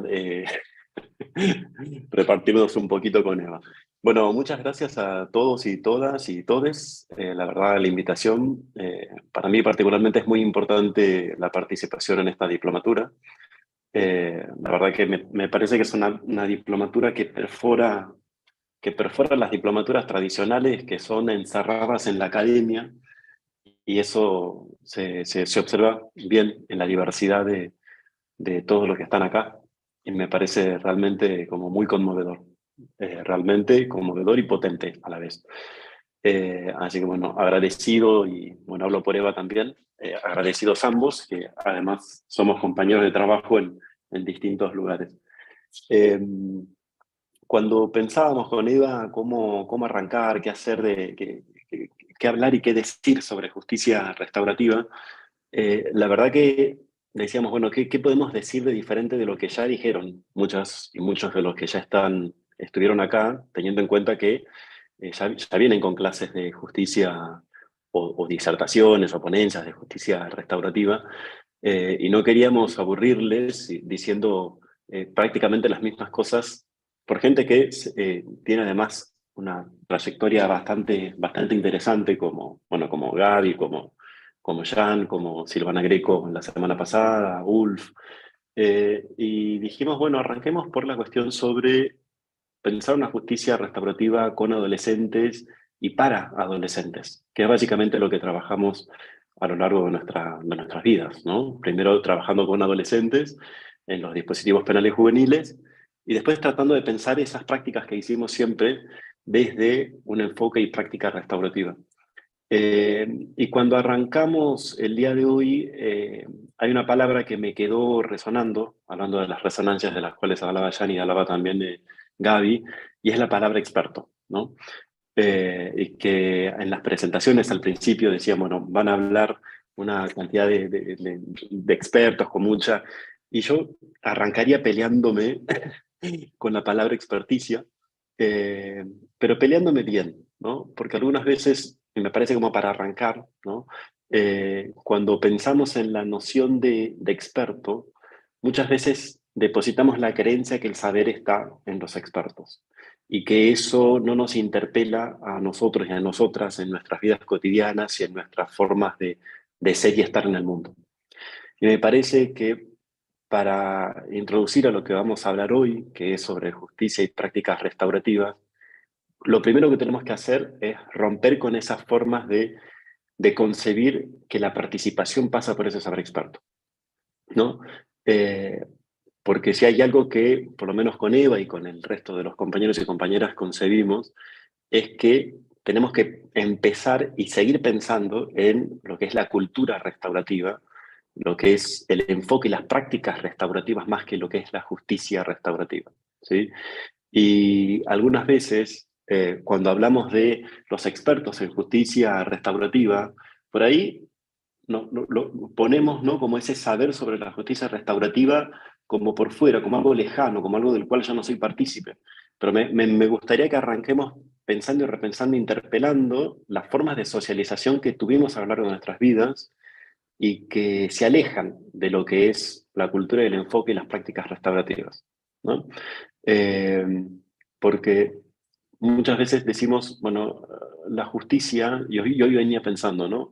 La clásica oposición es la justicia restaurativa se opone a la justicia retributiva, ¿no? Y empezamos con todas estas disquisiciones que seguramente habrán escuchado o habrán leído, pero me parece que lo que se opone a la justicia restaurativa o a la cultura restaurativa no es en sí la justicia retributiva, sino la cultura opresiva, ¿no? La cultura opresiva, la cultura represiva, la cultura del castigo. Me parece que arrancar desde ahí es arrancar con una lógica que nos permita hilvanar todas esas formas de castigo y de represión que no se ubican solamente en la justicia retributiva, que es un mecanismo más, ¿no? Sino que se ubican en la totalidad de nuestras prácticas, que se ubican en las formas en las cuales nos dirigimos y nos criamos y criamos a nuestros hijos, hijas, hijes, en la forma en la cual nos posicionamos frente al dolor que nos ejercen los compañeros de trabajo, las compañeras de trabajo, o nuestros familiares cuando nos sentimos dañados, y que trascienden, ¿no?, la cuestión sobre lo que es la justicia restaurativa y lo que pasa en el sistema penal juvenil. Por eso desde Sahur empezamos a hacer muchas prácticas, ¿no?, bajo el entendimiento de que lo que hay que transformar es no solamente el sistema penal, ¿no?, porque si no nos quedamos medio como un pez nadando contra la corriente. Hay que transformar, digamos, el sistema todo, o todo el sistema. Empezamos a hacer prácticas restaurativas en diversos lugares y en diversas instituciones, ¿no? Y empezamos a trabajar en unidades penitenciarias, a realizar prácticas restaurativas entre ofensores y personas ofendidas, a meter experiencias o introducir, ahora nos estamos introduciendo en todo lo que son las prácticas de bullying, ¿no?, entendiendo lo que es la socialización en el castigo como herramienta que se le da a los niños y a las niñas y a los adolescentes en la escuela como forma de resolver y gestionar los conflictos.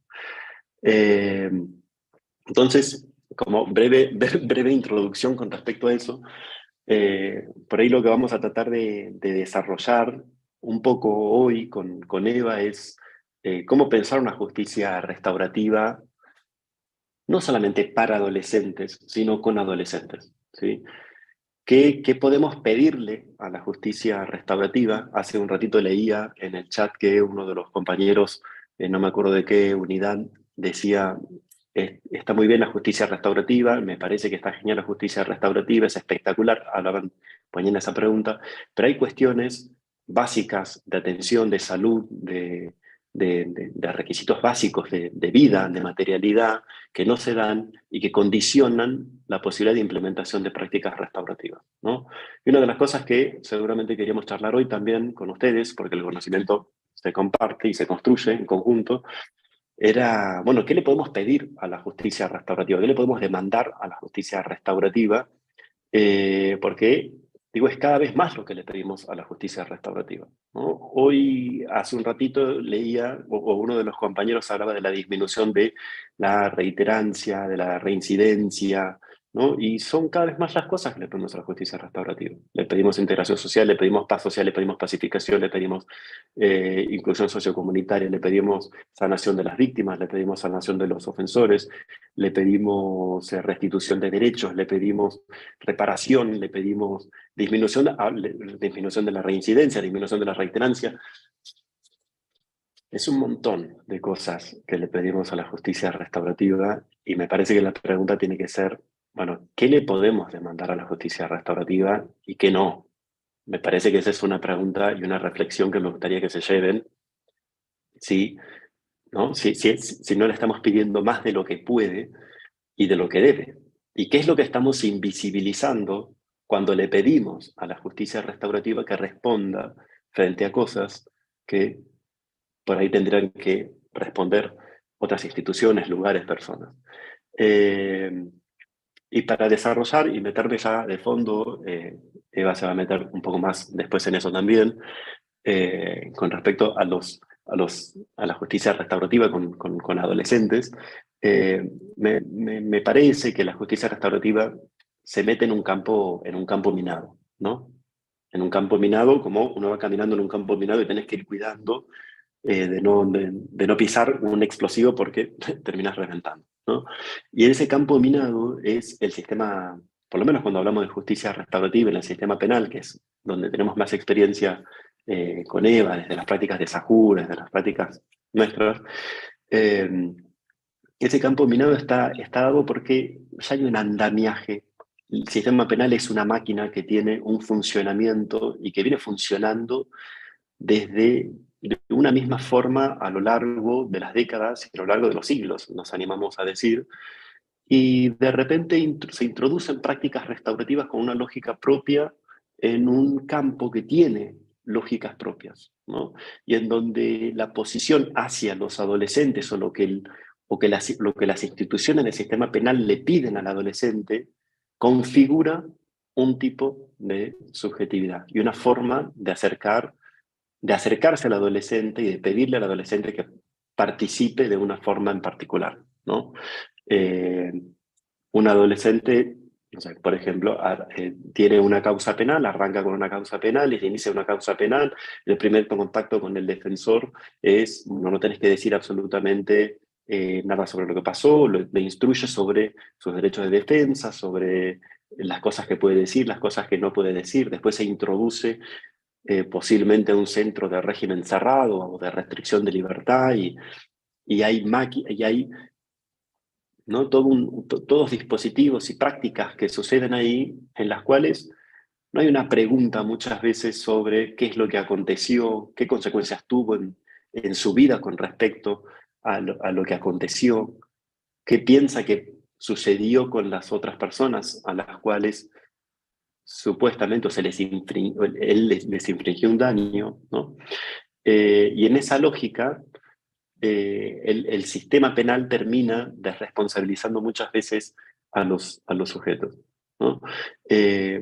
Algo que decíamos con Eva cuando preparábamos y pensábamos, bueno, la presentación de hoy es, bueno, ¿qué es lo que pasa con el sistema penal y las formas de acercarse a los adolescentes?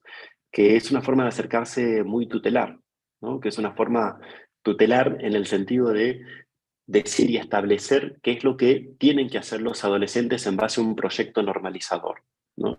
Entonces, el adolescente ingresa al sistema penal y el sistema penal establece, por medio de un proyecto de vida, que tiene que ir a la escuela, que tiene que realizar un trabajo, que tiene que realizar tal plan de actividades, del cual muchas veces el adolescente es partícipe o no es partícipe, o mejor dicho, es parte, pero no es partícipe, o no tiene una participación activa con respecto a eso, ¿no? Y en ese proyecto muchas veces que se va generando, digamos, con el adolescente, el desafío más grande del sistema penal es cómo incorporar la participación de los y las adolescentes, una participación efectiva, ¿no? Porque algo de lo que pasa, que decimos siempre con Eva, es esta paradoja de la participación, ¿no?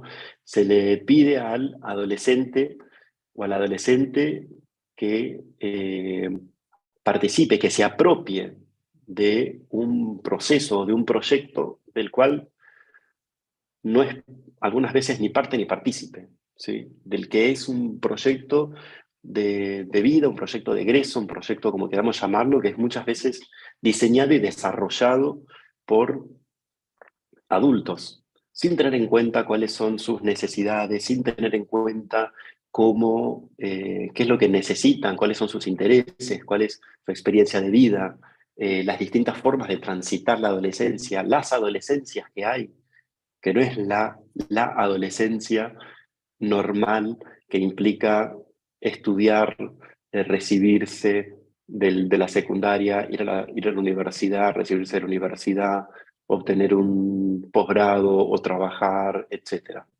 Son múltiples formas de transitar la adolescencia y ese es el sistema, ¿no?, que tiene el mundo adulto y que se reproduce en el sistema penal cada vez que nos acercamos a un adolescente, ¿no?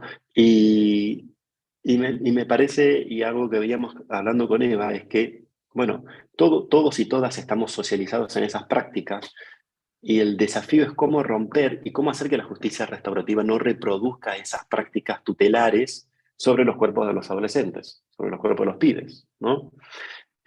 Cuando desarrollamos prácticas restaurativas, ¿cuántas veces, ¿no?, decimos y le ofrecemos desde una mirada, desde los adultos, una mirada muchas veces sesgada de lo que necesitan los adolescentes o de lo que tienen que hacer, posibilidades de prácticas restaurativas, sin atender a sus necesidades, ¿no? Entonces, invitamos a los adolescentes a participar de un proceso restaurativo y apropiarse de un proceso restaurativo del cual es parte, pero que no es partícipe, porque es distinto ser parte de ser partícipe. Y les decimos, bueno, escriban una carta pidiéndole disculpas a la persona ofendida. Pero ¿cuánto realmente transitamos de las necesidades de esos adolescentes, de las particularidades de vida, de las experiencias singulares y propias, y inclusive de sus atravesamientos culturales, para poder generar un tipo de respuesta que nazca en base, digamos, a la singularidad de ese adolescente y esas adolescentes, ¿no? Y como para cerrar y dar la palabra por allá, Eva, por ahí lo contamos un poquito con una experiencia muy linda de trabajo que tuvimos en una unidad de jóvenes, en la cual había habido un conflicto convivencial entre dos grupos de adolescentes, en realidad de jóvenes, ¿no?, más de 18 años. En donde había habido ruptura del mobiliario y se habían derivado, ¿no?, los jóvenes habían sido derivados a distintas unidades penitenciarias con una causa que se les había armado a raíz de ese conflicto convivencial por la implicancia que había tenido por los daños patrimoniales a la unidad. Y la propuesta era realizar un proceso restaurativo con estos adolescentes, ¿no? Y a partir de ahí empezamos a diseñar un proceso que nos resultó muy difícil de pensar, porque todos se encontraban en distintos lugares, ¿no? Algunos se encontraban en unidades, otros se encontraban ya en libertad, pero la propuesta era realizar un proceso restaurativo que tenga implicancia en el proceso penal, o sea, una mejora en el proceso penal, y a la vez que tenga una implicancia en la vida de los adolescentes, ¿no? Y cuando diseñamos el proceso restaurativo, que diseñamos, bueno, 3, 4 encuentros, y tuvimos el primer encuentro, nos encontramos con una dificultad muy grande, y es que frente al encendido de las cámaras, había una gran oposición, ¿no? de los adolescentes. Entonces empezaban a hacerse muecas y caras y signos, y no nos dejaban proseguir con el espacio que hemos diseñado, repitiendo algunas lógicas muy claramente desde la cárcel, ¿no? Bueno, yo estoy acá, yo ya pagué, no me importa que esto tenga mayor implicancia en mi causa, yo lo voy a pagar con más años o con más tiempo. A mí la verdad estar acá no me importa lo que va a pasar con esto, y se miraban entre ellos. Y estuvimos un largo tiempo como tratando de desarmar eso. Eva estuvo, Diana también, hasta que nos dimos... Bien. Yo te dejé andar, pero porque entendí que se organizaban entre ustedes, pero digo, quizás para acomodar un poquito los tiempos. Y dale. Genial. Perfecto. El Sí, ejemplo. perdone. Sí. Igual Eva va a seguir comentando el ejemplo. Y a partir de eso, tuvimos que cerrar, digamos, ese espacio de esa primera práctica, y en la segunda, el norte que nos diseñó, la brújula que nos diseñó el cómo diseñar el proceso restaurativo fue, bueno, ¿qué nos interesaría si fuésemos adolescentes que nos propongan, ¿no? Y empezamos a diseñar un proceso que era completamente distinto para entrar hacia los adolescentes y no hablar en forma directa sobre la situación que los había llevado ahí, sino en forma indirecta a través de una situación, de un caso de un futbolista, ¿no? Mostrando un video de un futbolista que había dañado a otro. Eva, si querés comentar un poco más. Ahí sigo, añadiendo un poquito, nosotros a donde queremos apuntar un poco, es que el trabajo con los adolescentes, lo que nos movilizó a nosotros, que ya veníamos trabajando en el sistema penal como operadores, es a interpelarlos en nuestra práctica.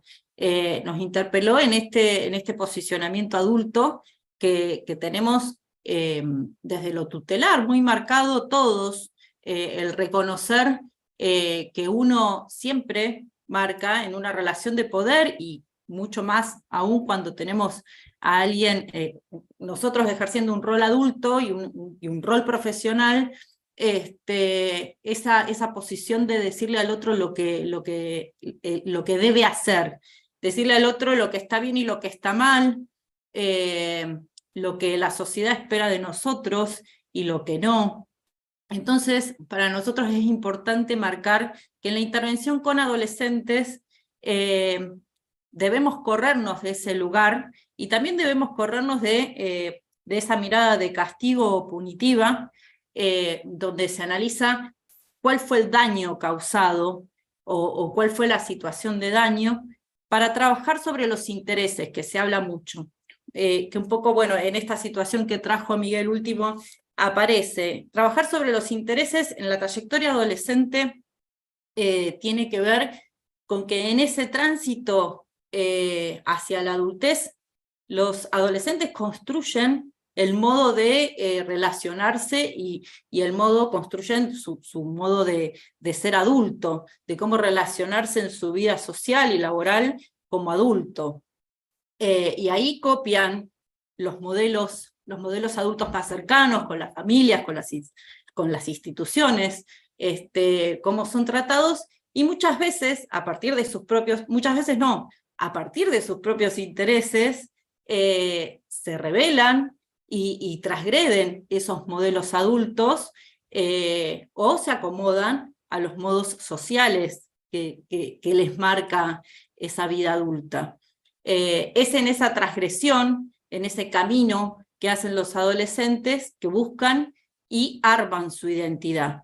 Por eso nosotros decimos que es importantísimo y que nada, la justicia restaurativa lo que hace es interpelarnos como adultos a acompañar a los adolescentes a poder entender cuáles fueron esos intereses que lo movilizaron a resolver las situaciones de determinada manera que terminaron en esas situaciones de conflicto o de, muchas veces de transgresión penal, que es sobre lo que trabajamos.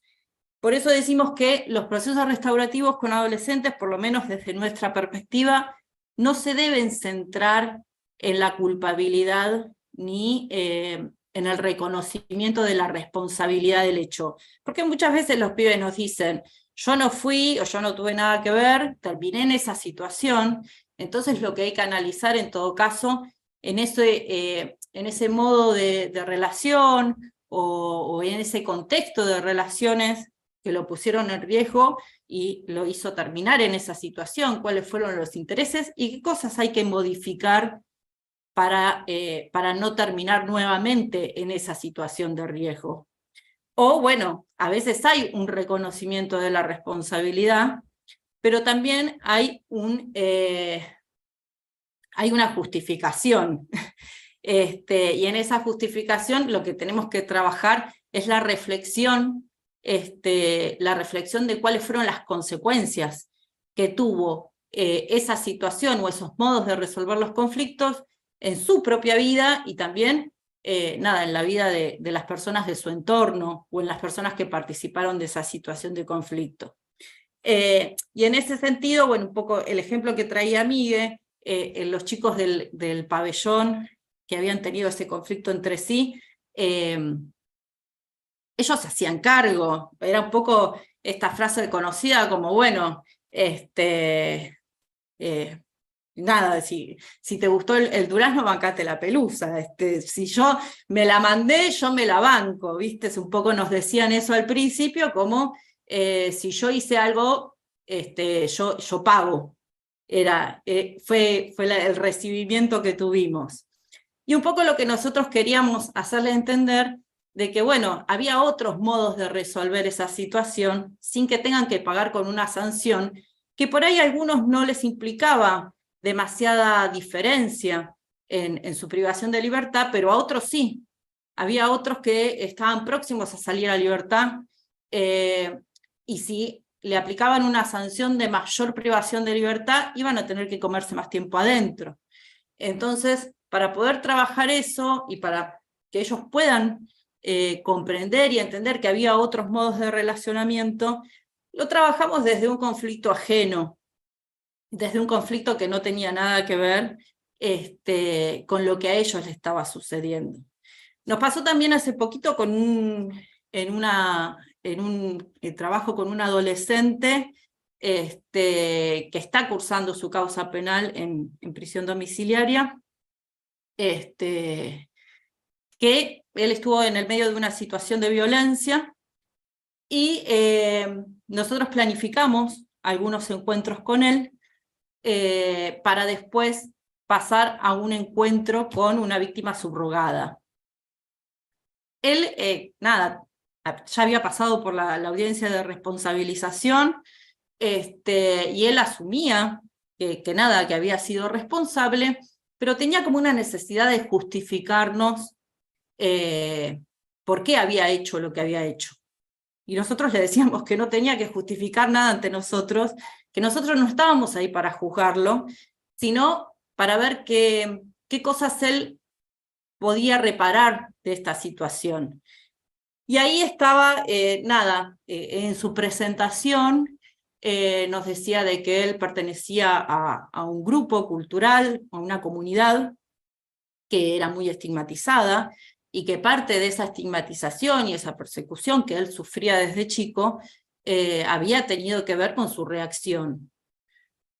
Con lo cual, bueno, lo que hicimos nosotros, de la misma manera, le llevamos un relato de otra situación de violencia ajena a la situación de él, en la que la persona que había recibido el daño, que era un papá que habían golpeado a su hijo, tuvo la respuesta ante los agresores de su hijo de enseñarle un oficio, se los estoy súper resumiendo igual, ¿no?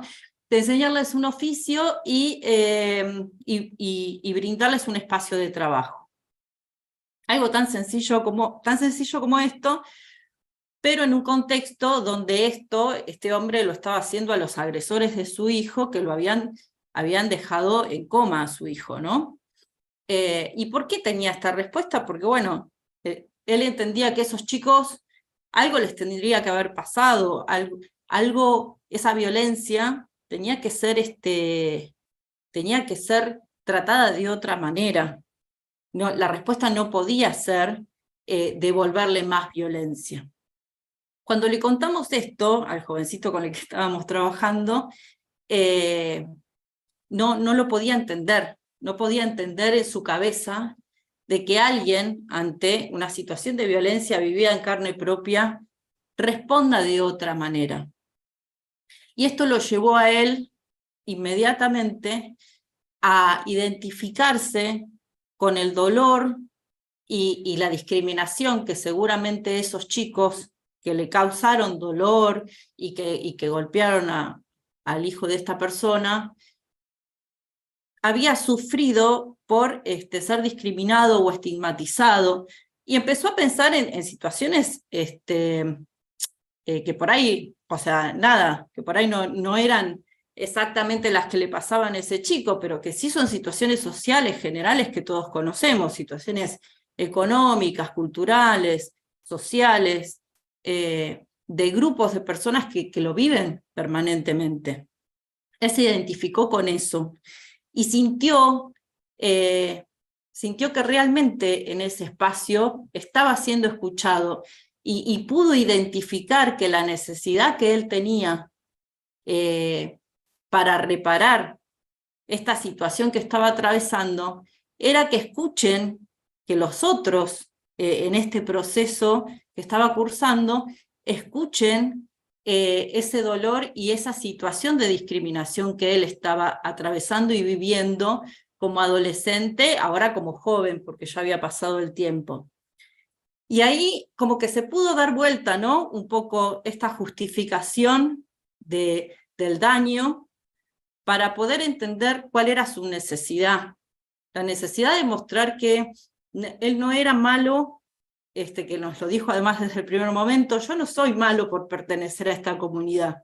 Esa necesidad de mostrar que las personas no pueden cambiar su identidad, no pueden cambiar su clase social, no pueden cambiar su pertenencia, no deben tener por qué hacerlo. Y lo importante es que otro escuche esa necesidad de lo que le sucede en esa situación cuando nadie capta esa discriminación. El trabajo con este muchachito sigue adelante, quedó pendiente construir con él ese espacio de reparación. Nosotros hicimos algunas propuestas, pero lo que nos pareció más importante de ese proceso fue el que él pueda identificar esa necesidad de reparación para él y para su comunidad. Y construiremos, nos da el puntapié para construir con él de forma conjunta ese espacio de reparación. Y a modo de cierre, un poco lo que nosotros queríamos que quede, que es lo que venimos trabajando en esto de la cultura restaurativa que plantea Migue.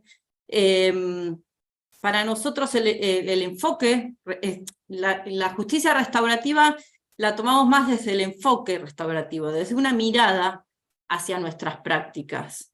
Y entendemos que no es que hay que cambiar la mirada, que muchas veces nos lo proponen de esa manera, ¿no? A los operadores de niñez, hay que dejar de mirar desde lo tutelar para mirar desde la protección de derechos. Nosotros creemos que lo que propone la justicia restaurativa es ampliar esa mirada. Es ampliar la mirada en el sentido de pensar nuestras prácticas escuchando y abriendo la participación a los otros. abriendo la participación significa escuchar desde un lugar de no juzgar, de no pararnos desde un lugar de decir lo que está bien y lo que está mal, sino escuchar las lógicas y los modos de relación de los otros para construir nuevos modos de relación. Si no modificamos esos modos de relación, los conflictos y las prácticas punitivas se van a seguir repitiendo. En esos modos de relación, nosotros como operadores somos los primeros que tenemos que cambiar. Y en estos tiempos que corren, donde nada, la poca tolerancia y la poca escucha y los conflictos están como más a flor de piel, creemos que es muy necesario en todos los ámbitos de convivencia practicar esta escucha y cambiar nuestro posicionamiento, abriéndonos a poder escuchar lo que el otro piensa, lo que al otro lo motiva a hacer tal o cual situación, y a poder conversar entre todos para poder tener una mejor convivencia. No sé, Miguel, si querés agregar algo para cerrar, porque me parece que estamos re en tiempo. Sí, Estamos, sí. Muchas gracias a Eva y a Miguel por... Bueno, nada, yo iba, perdón, Miguel, no sé si te corté, pero bueno, yo quería decir gracias. Debo decir que Eva y Miguel pertenecen al equipo de trabajo que construimos nosotros, así que nada, me encanta escucharlos. Esto es lo diario, lo nuestro de casi día por medio, así que bueno, así trabajamos, con estos pensamientos y con estas interrelaciones. Y me encantó esta idea del campo minado en el que está trabajando la justicia restaurativa. Bueno, nada, es un gran trabajo el que tenemos que hacer y el que tenemos por delante, pero bueno, acá estamos. ¿Abrimos a preguntas? Sí, está la compañera del complejo 7.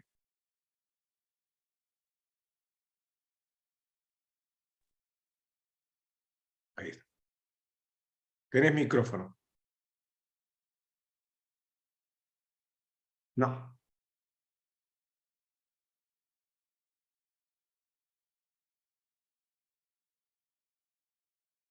Ahí estás muteada. A ver, prueba ahora.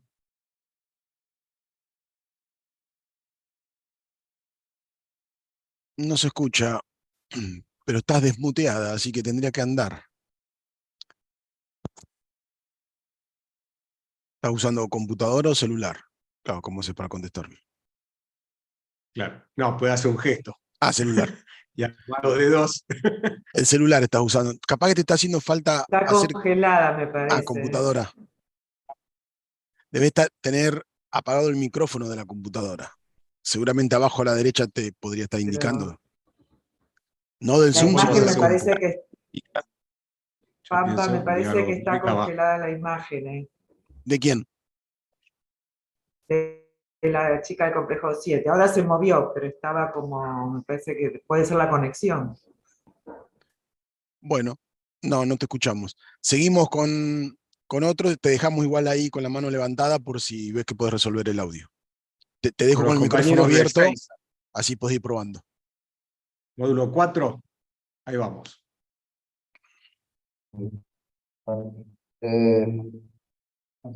Buenos días, Diana, buenos días Miguel, Eva. A nosotros nos quedó una duda porque estamos charlando sobre el tema de los adolescentes, ¿no? Sobre el tema de la concientización que requiere esto de la restauración de los daños, ¿no? Y la responsabilidad que pueden caer en cada uno.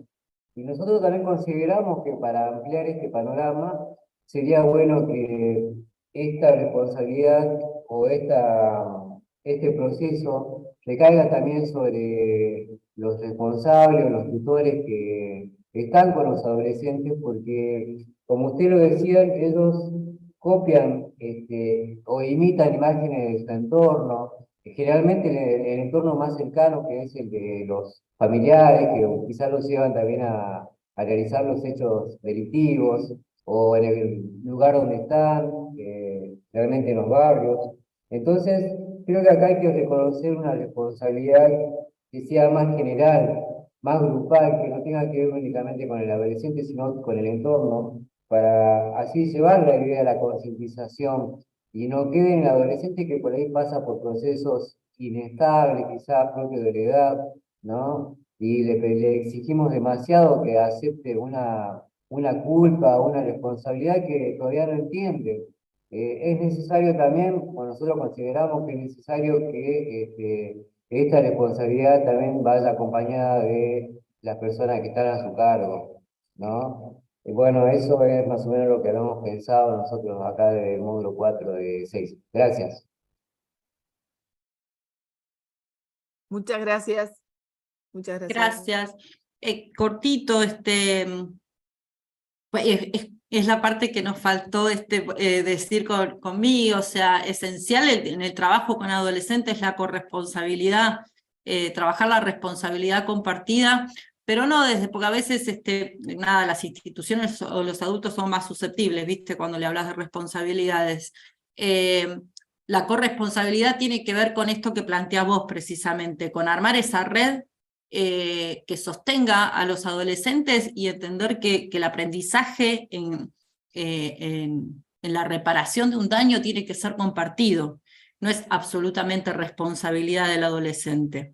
Hay todo un contexto y unos adultos que tendrían que haber mirado y sostenido, y a veces no para culpar, no pensando la responsabilización desde la culpa de quién tuvo la culpa, sino de pensar y también atender a esas familias que por ahí no pueden sostener lo suficiente, y ahí es donde tienen que estar las instituciones y los referentes institucionales, sosteniendo también a las familias y acompañando a las familias para sostener a esos adolescentes. Gracias porque nos hiciste, así pudimos completar parte de lo que queríamos transmitirles. Agrego algo chiquitito también. Me encantó la reflexión, porque una de las cosas con las que arrancamos fue, bueno, ¿qué le podemos pedir a la justicia restaurativa?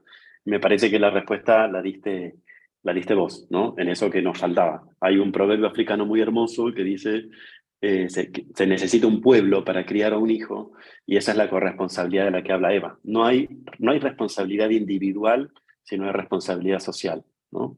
Y eso es lo que nos parece súper importante, sobre todo cuando hablamos de trama social, que hablaba también Gaby hace un ratito.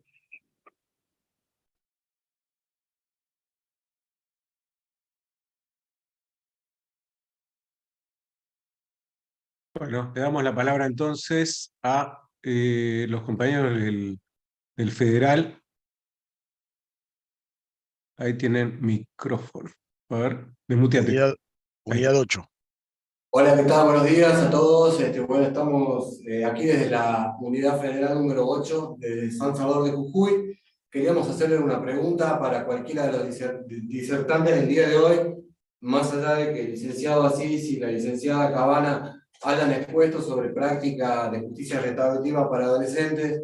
La pregunta de nosotros puntualmente es si existe algún antecedente de haber aplicado un proceso restaurativo o justicia restaurativa para delitos cometidos por infracción de ley de drogas, o sea transporte, almacenamiento, etc., o si es posible aplicar justicia restaurativa para este tipo de delitos.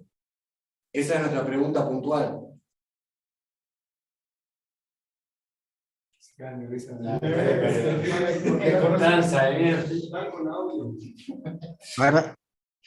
Ahí está. No sé, Gabriel, Jean, Miguel, Sí. Eva. Si quieren, cuento un poquito lo que sé al respecto y demás. Y le doy la palabra también a mis compañeros y compañeras por si quieren agregar algo. Chiquito, la justicia restaurativa en principio no está como limitada a ningún tipo o categoría, salvo alguna cuestión muy puntual o concreta, sino que a la intersubjetividad de lo que sea el conflicto. Es importante lo que preguntan porque no tiene que ver específicamente como si hay o no una víctima determinada, como sí ocurre muchas veces en los delitos de resultado. En general estos delitos prevé la ley de estupefacientes o los delitos de importación de armas, son delitos que afectan la salud pública, la seguridad pública, que son bienes jurídicos colectivos. No es privativo para no aplicarse justicia restaurativa en ese caso, o sea que nada lo impediría en ese contexto. Lo que quizás haya que hacer más creativo es en la elaboración de una aplicación o de una articulación para justamente generar el impacto social con el colectivo comunitario por ahí afectado por el hecho. En cuanto a experiencias concretas, a ver, sí lo que sé que hay una amplia experiencia, en realidad linda cuestiones de la justicia restaurativa, pero incorpora más cuestiones de índole de salud, es la justicia terapéutica, que hay un profesor que se llama David Wexler, que fue el cultor de esta teoría y de este desarrollo, que aplica esta justicia para personas, digamos, que se encuentran atravesadas por situaciones en nuestro país, de consumo problemático. La justicia terapéutica es más amplia y se puede aplicar para otros fenómenos, como cuestiones de niñez, adolescencia y familia, también para cuestiones de género, pero en nuestro país, al menos la experiencia que yo conozco puntualmente de justicia terapéutica, está en el marco del Juzgado de Ejecución Penal 5 y tiene que ver con personas que que tienen situaciones de consumo problemático, entonces ahí articulan con la Cedronar, con cuestiones de salud y demás. Sí sé que en el Fuero Federal ha habido algunas experiencias de otras causas con situaciones de consumo y con situaciones de otras infracciones a la ley 23737, y no es un impedimento en concreto. Eso es lo que yo puedo aportar para hacerlo como pequeño y concreto, y no sé si alguien más tiene algo para decir.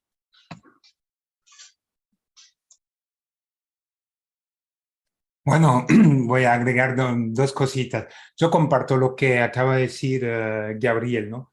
Y no hay limitaciones y se podría hacer si, por ejemplo, dentro de un centro penitenciario, personas están ahí por quizás transporte o mula, no lo sé, o por cualquier tema relacionado a droga. Siempre se podía pensar en una conferencia, una reunión restaurativa, tratando de ver, bueno, el impacto sobre una comunidad, ¿no? Y la idea es poder, bueno, entender también el daño que se ocasiona y a quién ocasiona, de qué forma, etcétera, ¿no? Pero otra práctica que se hace también es, bueno, los círculos sobre ese tema, ¿no? Abordar un poco esto. Yo lo que hice en, bueno, varias oportunidades es círculos, invitar a personas dentro de un centro penitenciario que está, bueno, involucrado en ese tipo de conflicto de situación, y invitar a personas de forma también voluntaria, pues, que compartir esas experiencias. Lo que queremos es que haya ese intercambio y reflexión juntos, ¿no? Que sea solamente entre la persona privada de libertad, pero también personas que vienen de afuera y que han sufrido, que está sufriendo con esa situación o repercusión, y que pueden generar realmente una reflexión conjunta entre las personas, ¿no? Es un enfoque de reflexión, un enfoque restaurativo que se puede hacer. Pero hay otro tema también, a veces el cuello blanco, tema de corrupción. Yo tuve la oportunidad en España de también de facilitar un encuentro restaurativo por corrupción, que también uno dice se podía hacer.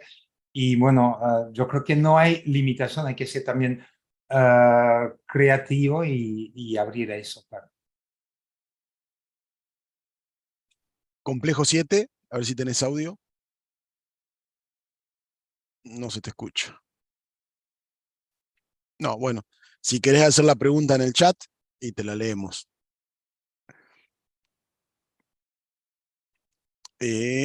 Vamos con Florencia.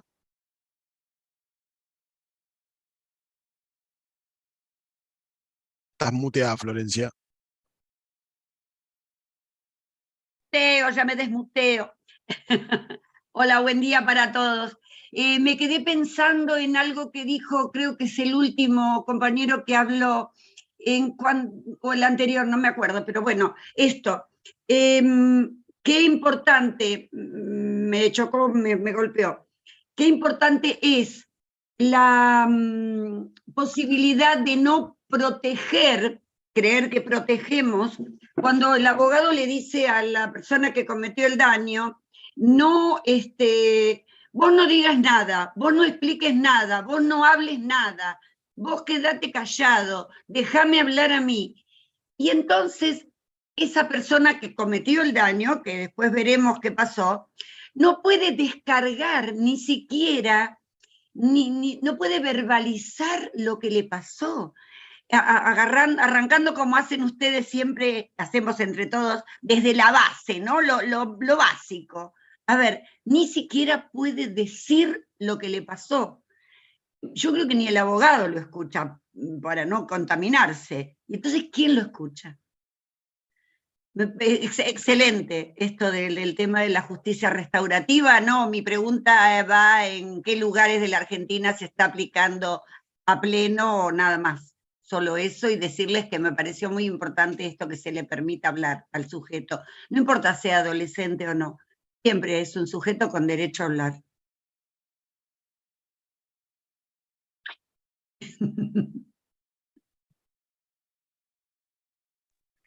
A mí ahí hago una pequeña reflexión. Me parece interesante pensar en cómo congeniar los principios de derechos y garantías del derecho penal convencional, en donde, digamos, ningún abogado que ejerza la defensa técnica quiere que su cliente, digamos, o su defendido se autoinvolucre o se autoincrimine, como solemos decir técnicamente, con las prácticas restaurativas. Eso me parece muy interesante, que si eso, digamos, no lo podemos congeniar o pensar desde otro lugar, incluso en el marco de la instauración de sistemas acusatorios que tienen el carácter de la oralidad, pero después callamos a los protagonistas, mínimamente existan espacios, digamos, que parándose en otro paradigma, contribuyan a la escucha de los sujetos involucrados en todo lo sucedido, porque probablemente también la víctima tenga sus necesidades. Entonces, en esa construcción de la escucha y del silencio es de donde las personas se van a sentir quizás en un ámbito que no van a encontrar en el ámbito del ejercicio de la recusación pública de parte del fiscal o de la representación de la defensa técnica. Y es muy importante en la construcción de sujetos con portadores de palabra y de emociones, que existan esos espacios para que esto pueda transformarse, si existe la posibilidad, más allá de las cuestiones técnicas que le corresponda a cada uno de los operadores. Entonces eso me parece clave, y como en experiencias en Argentina, después puntualizamos cualquier cosa, pero hay un montón, y hay un montón, pero en distintos ámbitos. Hay intraprocesalmente, pero también hay en el ámbito penitenciario o en el ámbito de la justicia juvenil, y hay experiencia de los poderes judiciales, pero también de los ministerios o acciones en concreto. Es interesante que sepan eso, que es uno de los países, por suerte, que tiene un impacto concreto la justicia restaurativa más allá de la práctica. Más allá, perdón, de la teoría. Rawson, nos queda unos minutos. Si pueden ser breves, por favor, para el próximo compañero. Buenos días. Acá habla Pérez Cortes Rafael, acá de Unidad 6 de Rawson. Le queda muchas gracias a todos los que están ahí, los compañeros, compañeras. No nos queda mucho, porque lo quedarán 2 minutos, ya nos tenemos que ir. Unos 30 más o menos, 30 y pico acá que estamos acá. Y le damos las gracias a todos los que están haciendo por nosotros. Nada más, por ahora. Muchas gracias. Gracias, campeón. Muchas Saludos gracias. a los muchachos ahí. Deku.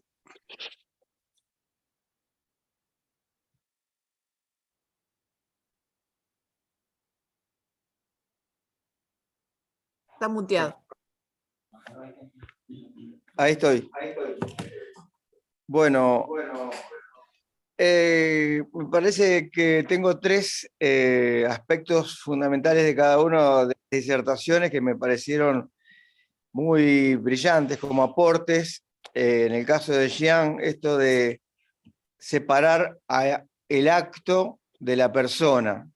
Eso es un antes y un después. Para mí, a partir de hoy, me quedo con eso. Después, con lo de Gabriel, el aspecto de lo político, y con respecto a la última intervención, creo que en los adolescentes es mucho más fácil advertir el fenómeno que es esta intención de corriente de pensamiento que se está volviendo global de la justicia restaurativa. Y en ese sentido, quería decir que hace unos años atrás, en el 2018, en un encuentro que hubo acá en Liberté, donde estaba presente Mario Juliano y estaba Marisa, no me acuerdo el apellido, una jueza de cámara, que, bueno, muy abierta a escucharnos y al diálogo. Y en un momento yo le dije, le había contado una experiencia de un cuñado mío que había salido de mochilero, y que entre tantas cosas que me contó que vio en diferentes pueblos originarios o de ascendencia de originarios, había visto que no hay cárceles, y que la forma de resolver que ellos tenían es esto de juntar no solo las partes, se juntaban todos, y es como que ponían a la persona en el centro, pero no buscando castigarla, sino buscando rápidamente restaurarla, como si fuera dándole amor, ¿no? Entonces, como pensamiento final me queda esto, que tal vez la justicia restaurativa como objetivo de práctica de Estado es algo tan contracíclico, porque es eurocentrista la idea de... El otro día en otra edición de la diplomatura vimos cómo nació, cuándo, cómo progresó y todo eso. Entonces, me pregunto si para el cambio de paradigma que anhelamos quienes estamos en esta corriente de pensamiento, para que sea una lucha ganable, si no será mejor ir por fuera de las avenidas de trabajo de las políticas públicas, porque muy probablemente con el poder que tienen digamos, de promoción, las ideas conservadoras de los poderes fácticos a través de los medios de comunicación, o más bien dicho de difusión masiva, para que la opinión pública jamás pueda llegar a estar a favor de la justicia restaurativa, esto de el entretejido de redes. Me parece en ese sentido fenomenal estar en esta reunión hoy con gente de Latinoamérica y también de otras partes del mundo, con habla hispana, para visualizar esto, ¿no? Que si uno va por los caminos, digamos, clásicos, para hacer un cambio de pensamiento y de políticas públicas, seguramente va a ser mucho más difícil que ir por fuera como se viene logrando evidentemente. Ese era mi aporte y pregunta, ambas cosas. Gracias. Como nos quedamos sin tiempo, le doy la palabra a Gerardo, así también, y si tienen que responder o quieren responder después, y cerramos. ¿Estoy? Sí, Gerardo. Bien. Ante una pérdida, ¿no es cierto? Un familiar, la muerte de un familiar y los amigos de esa víctima, difícilmente desarrollen un sentimiento de perdón hacia el actuante, aunque éste, a través de los procesos, como venimos viendo, pueda llegar a ser, entre comillas, un benefactor de la humanidad. Pero necesitan también esos familiares y de la víctima y amigos tener un proceso para restaurarse, porque si no, toman actitudes beligerantes en contra de todos los beneficios que pueda tener el causante, que sí está haciendo su proceso. ¿Hay mecanismos al respecto? Esa es mi pregunta.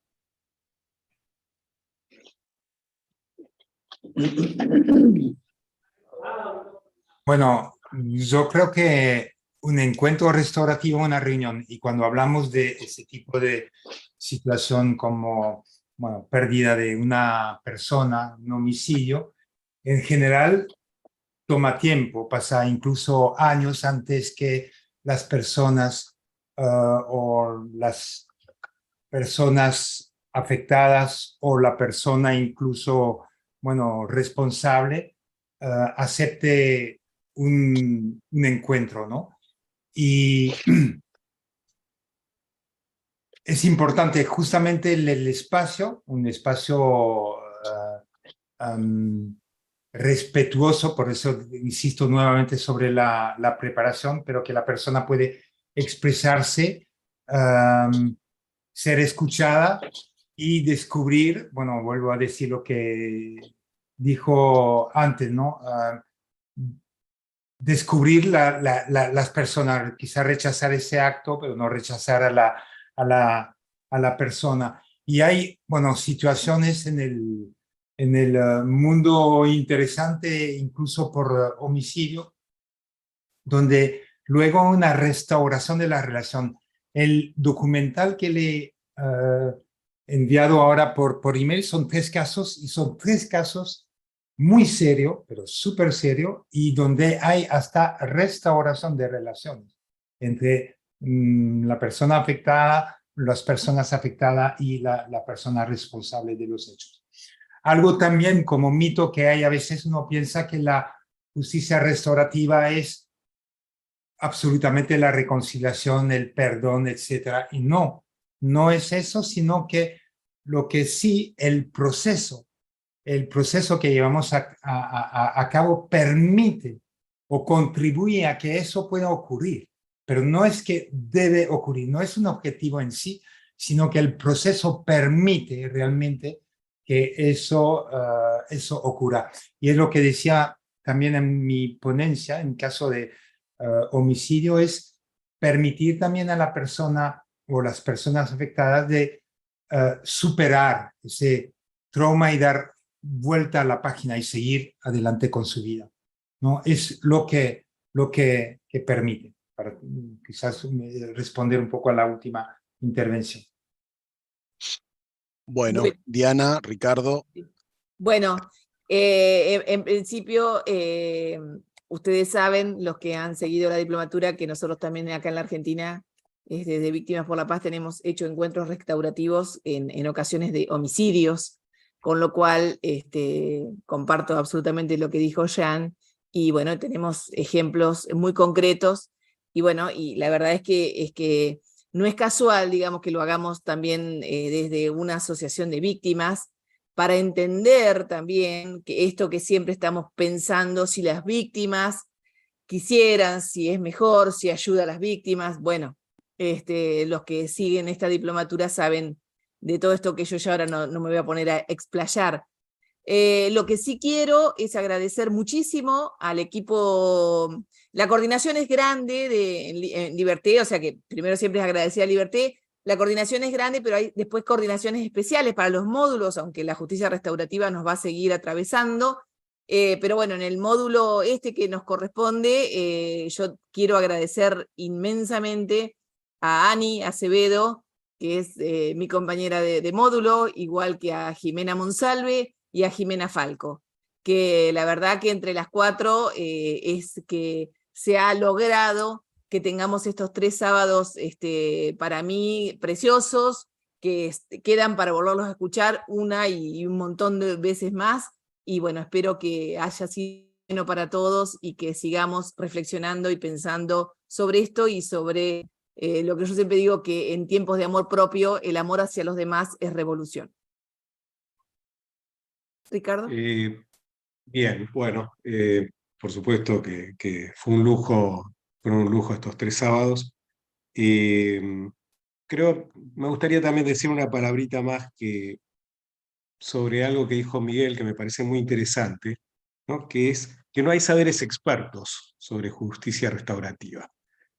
O sea que es algo que podemos compartir todas y todos, presos, presas, personas que estamos en el medio libre, que es algo que es una práctica, que es un enfoque, es una manera de mirar las cosas, para que no quede, ¿no?, como muchas de las cosas que pensamos, que siempre son los expertos y las expertas que deben hacerlo. Entonces es una práctica que tenemos que hacer nosotras, nosotros y nosotres. Y por último, muy brevemente, contarles que la semana que viene, tanto el 26 de agosto como el 2 de septiembre, vamos a iniciar el módulo de salud integral, que es un módulo muy interesante, pues vamos a tener invitados e invitadas de verdad muy, muy valiosos, que conocen mucho desde la salud pública como marco general, la salud mental en particular, y distintos aspectos de la salud penitenciaria, que vamos a tener repartido entre ambos sábados. Así que bueno, esperamos compartirlo con alegría, como siempre, con vuestra participación, y estamos así como muy entusiasmados de lo que nos estamos planteando.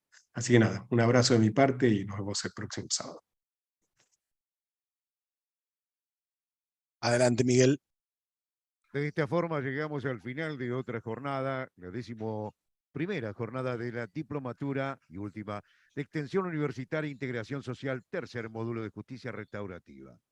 Cuando dijimos la última, nos referimos a este módulo, y hoy nos acompañaron con sus exposiciones Jan Smith, Gabriela Fava, Eva Cabana y Miguel Asís, a quienes les estamos agradecidos el habernos compartido su enriquecedor aporte. Nos reencontramos en 7 días. Gracias.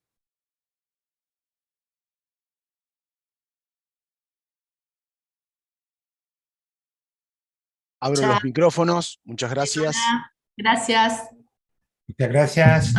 Muchas gracias. Saludos desde Bolivia. Muchas gracias. Gracias. Saludos desde Bolivia. El sábado. Saludos desde Ecuador, Esmeralda. Muchísimas gracias. Saludos. Saludos desde Uruguay. Mi país. Saludos desde Barcelona, con mucho calor. Patagonia, saludos. Gracias. Muy federal, qué bueno. Sí. Ah. Well, it's not always raining. There'll be days like this. When there's no one complaining. There'll be days like this. Muchas when everything falls into place. Bolivia. Like the flick of a switch. Oh, my mama told me there'll be days like this.